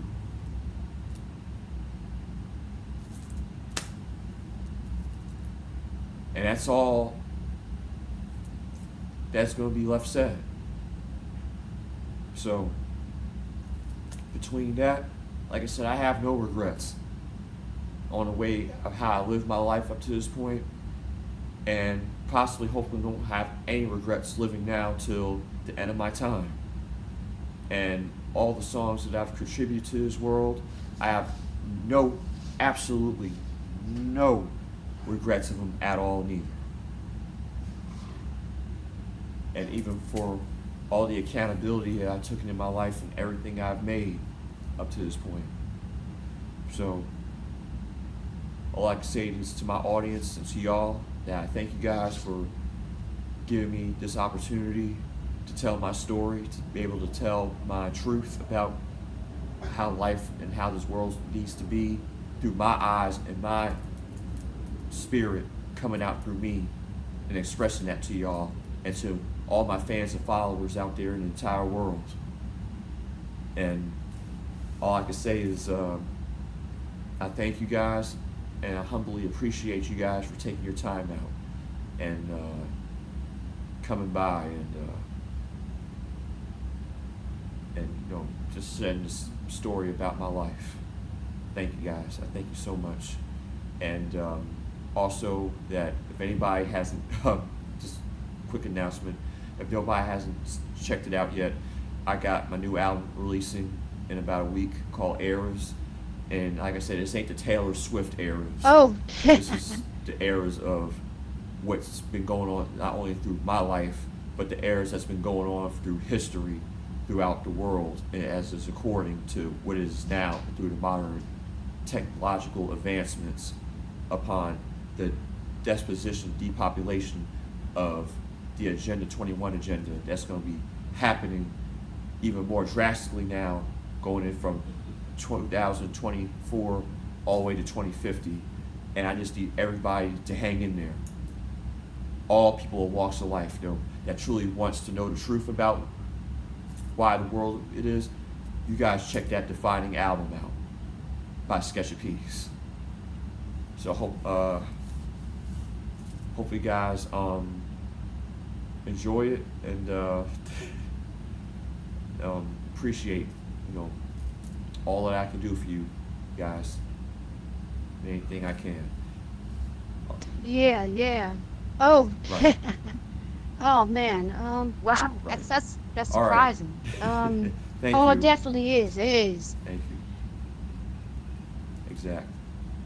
All right. I love you guys. Thank you so much. Thank you. Peace. And he look like he's still at it. Oh, yeah, I know. Yeah, I just want to make mention to, you know, all my fans out there, you know, that, you know, I got a lot of accomplishments and accolades that the world doesn't really recognize me as for, you know. You know, I'm managing 3 artists on my recording label of God Devil Records, and, you know, I'm just, you know, just one of those conglomerates of artists that truly has the gifted natural talents that elevates the surface of what true ability and true grinding of true wit and grit determines within a musician, upon being within a musician's life. And, you know, it's just that, you know, up for debate. I have to honestly say, God Devil Records is looking up to shape up to be, you know, a power play, you know, a powerful conglomerate as an independent recording label. And, you know, it's just the fact that I believe it might actually stick out one day of becoming Death Row Records and Interscope Records combined, just like back in the 90s, you know. And it's just something that a lot of people would probably honestly say now is kind of cliche and is real stupid and is real shallow to even say something at type of calibers, but any independent recording label could be of the obvious. Anybody could actually skim the surface upon making an extremely successful recording label from the ground up. So that's just one of my future hopefuls upon growing my business, upon being a successful artist, being a multi-talented, gifted artist at that, at best, and also be a screenwriter, actual literal artist, because, you know, I'm good at my drawing skills. You guys won't even believe it.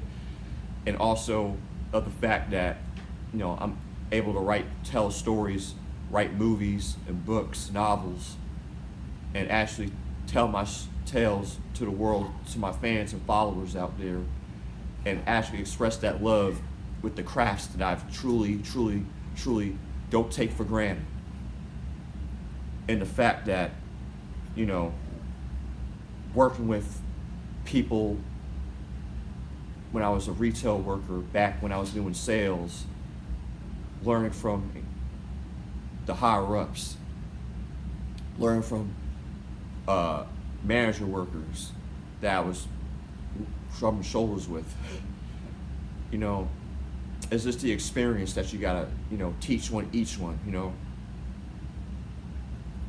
People, you know, older people always say that to me. And you know, and I used to tell them, man, I'm gonna be my own businessman. I don't wanna kiss nobody's ass. Nobody's ass. I kiss my own ass first. And I take everything that is accredited to me right now, all the way to the world and out the door. That's what I do.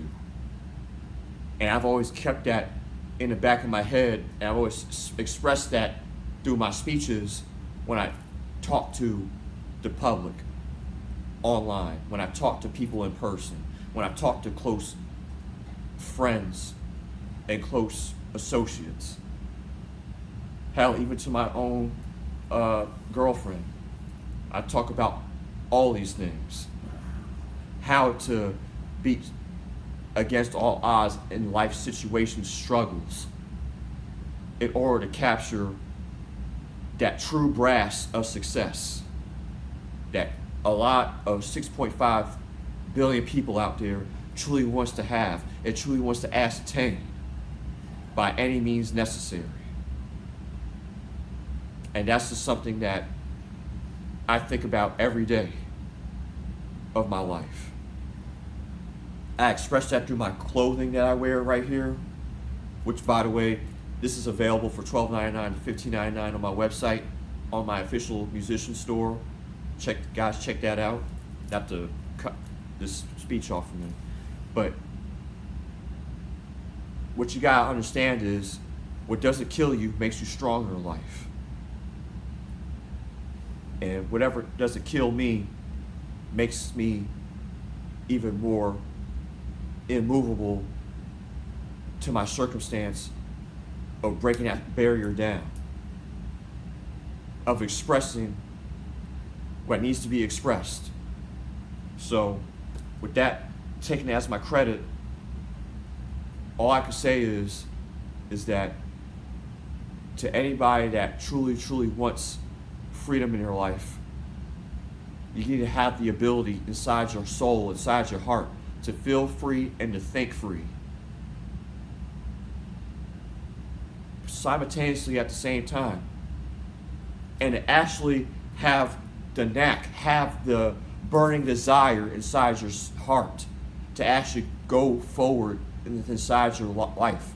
Whatever your life circumstances, you can always turn a negative into a positive. That's what I always express in everything I do. Even to the people that surround me. Even to family members that didn't want to hear what I had to say in the past. I still express that point of view about myself. That viewpoint about the world. How I see my own opinion viewpoint about consistency, about giving back to and teach people of what needs to actually be said and be led, of actually giving people the chance and opportunity that they never had in a once-in-a-lifetime shot in their lives, and to give that degradation to every person that truly needs it out here in society. And that's what Sketch A Peaze represents.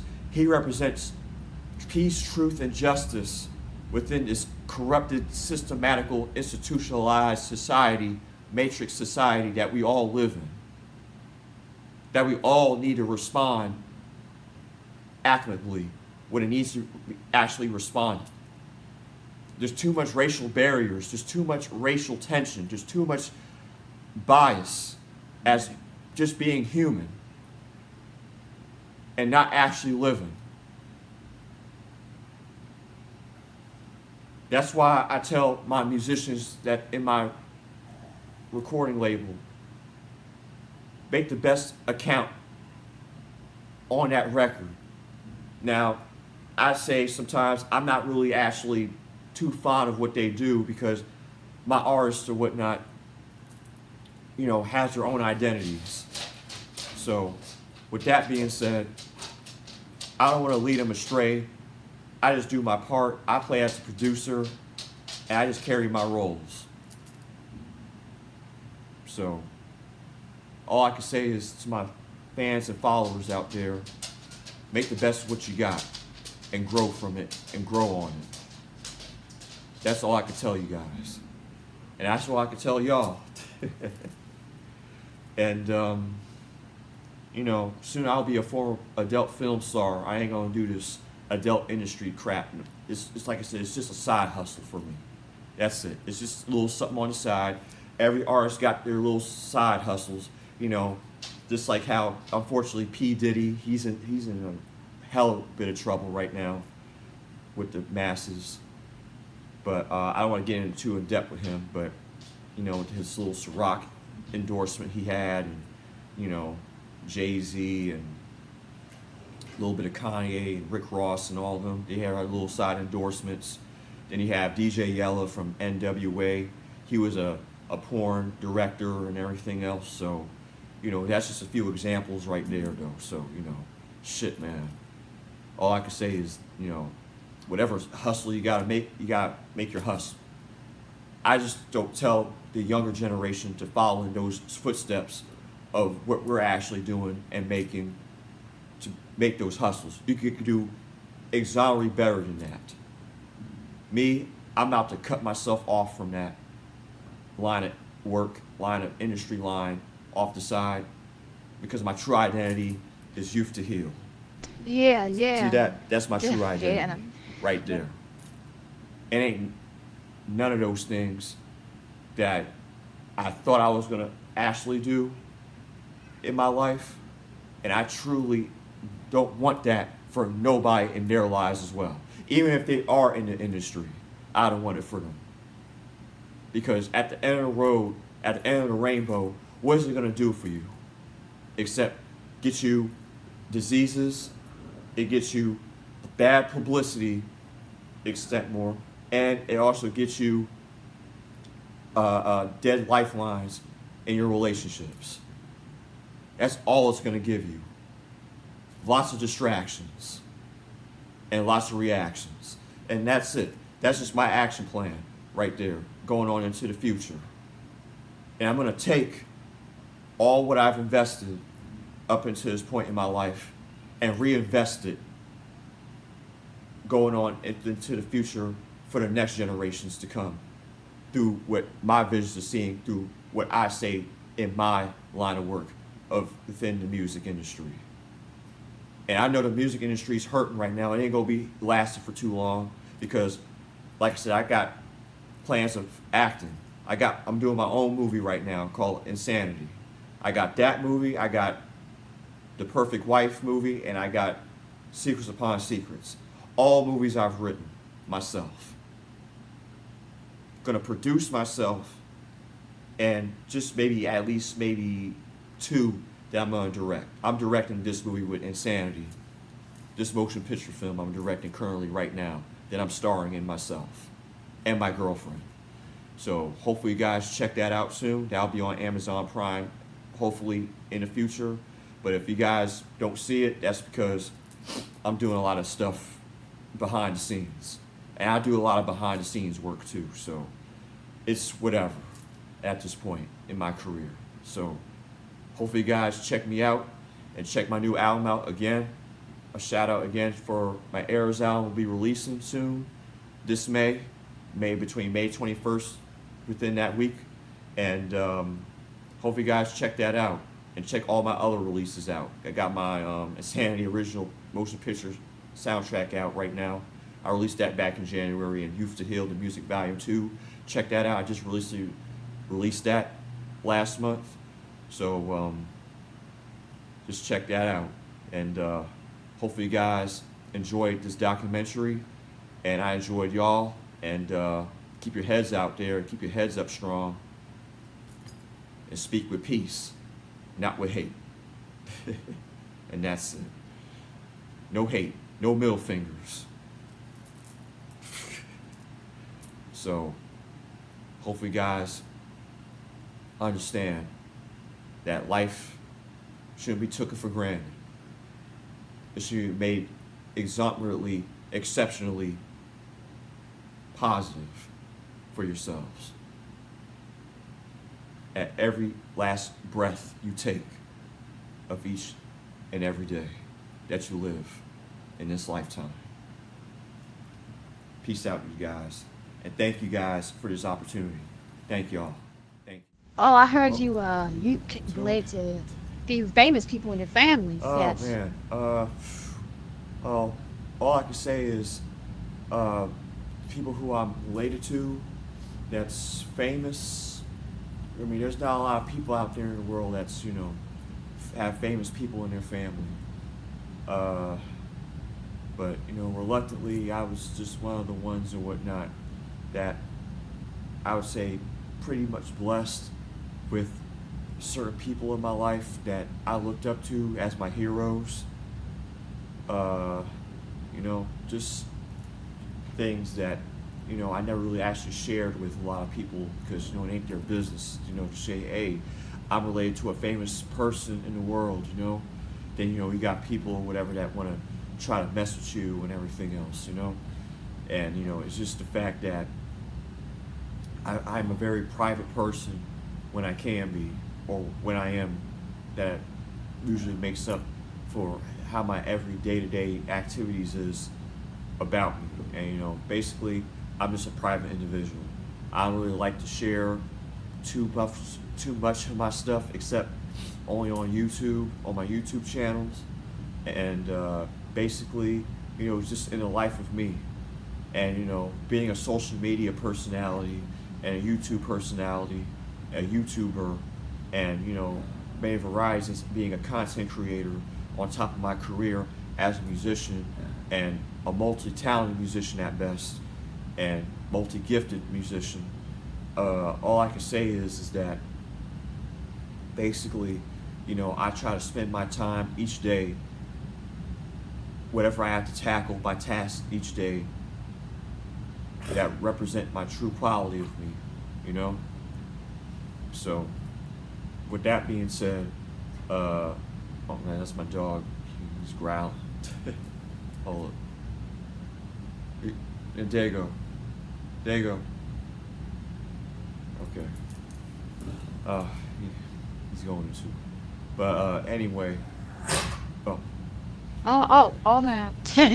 sorry about that, And guys. like the dog season. Just gotta. Oh goodness. Yeah. Oh, it's fine. Ah. Okay. But anyhow, yeah, the famous actor that I didn't even know that was my great uncle on my father's side of the family. It's got to be Antonio Fargas, man. The guy that played Huggy Bear and Starsky and Hutch back in the '70s. The guy that played in Snoop Dogg's video, It's a Doggy Dog World. He played in that video, and he played in many other videos with other famous personalities in the music industry. He even played a movie with Brooke Shields. I don't know which movie that was, though. Oh, it's all right. It's all damn. right. We all have Shit. sometimes we have a little bit of brain Um, fogs every now and then. I don't know. It'll come to me, though. I can't really think of it, though. I know he played a few other good roles. Although he played in that movie Keenan Ivory Wayans, I'm Gonna Get You Sucker. He played in that movie with Jim Brown. Yeah, the man's gifted, talented. And, I wish, it's unfortunate that I don't know him personally, but I do know of him as being a family member on my father's side of the family, and through the lineage, through his family, upon what the next person I'm going to mention, that you guys mentioned about who famous people I have in my family. Well, people ain't going to believe it or not, but it's the truth, and I want people to know my truth. This is my story. This is my documentary, and That's world famous basketball player. You guys already know his name. It ain't MJJ. It ain't Michael Jackson. It's Michael Jordan. That's the other MJ. So I wouldn't say we wanted to reach out to him. We wanted to, interfere with his life or anything like that. He got Marcus and all the rest of his sons, daughters, whatever. And they don't know of us. They don't know that I'm his cousin or anything like that. I'm one of his cousins out of so many out here. So many.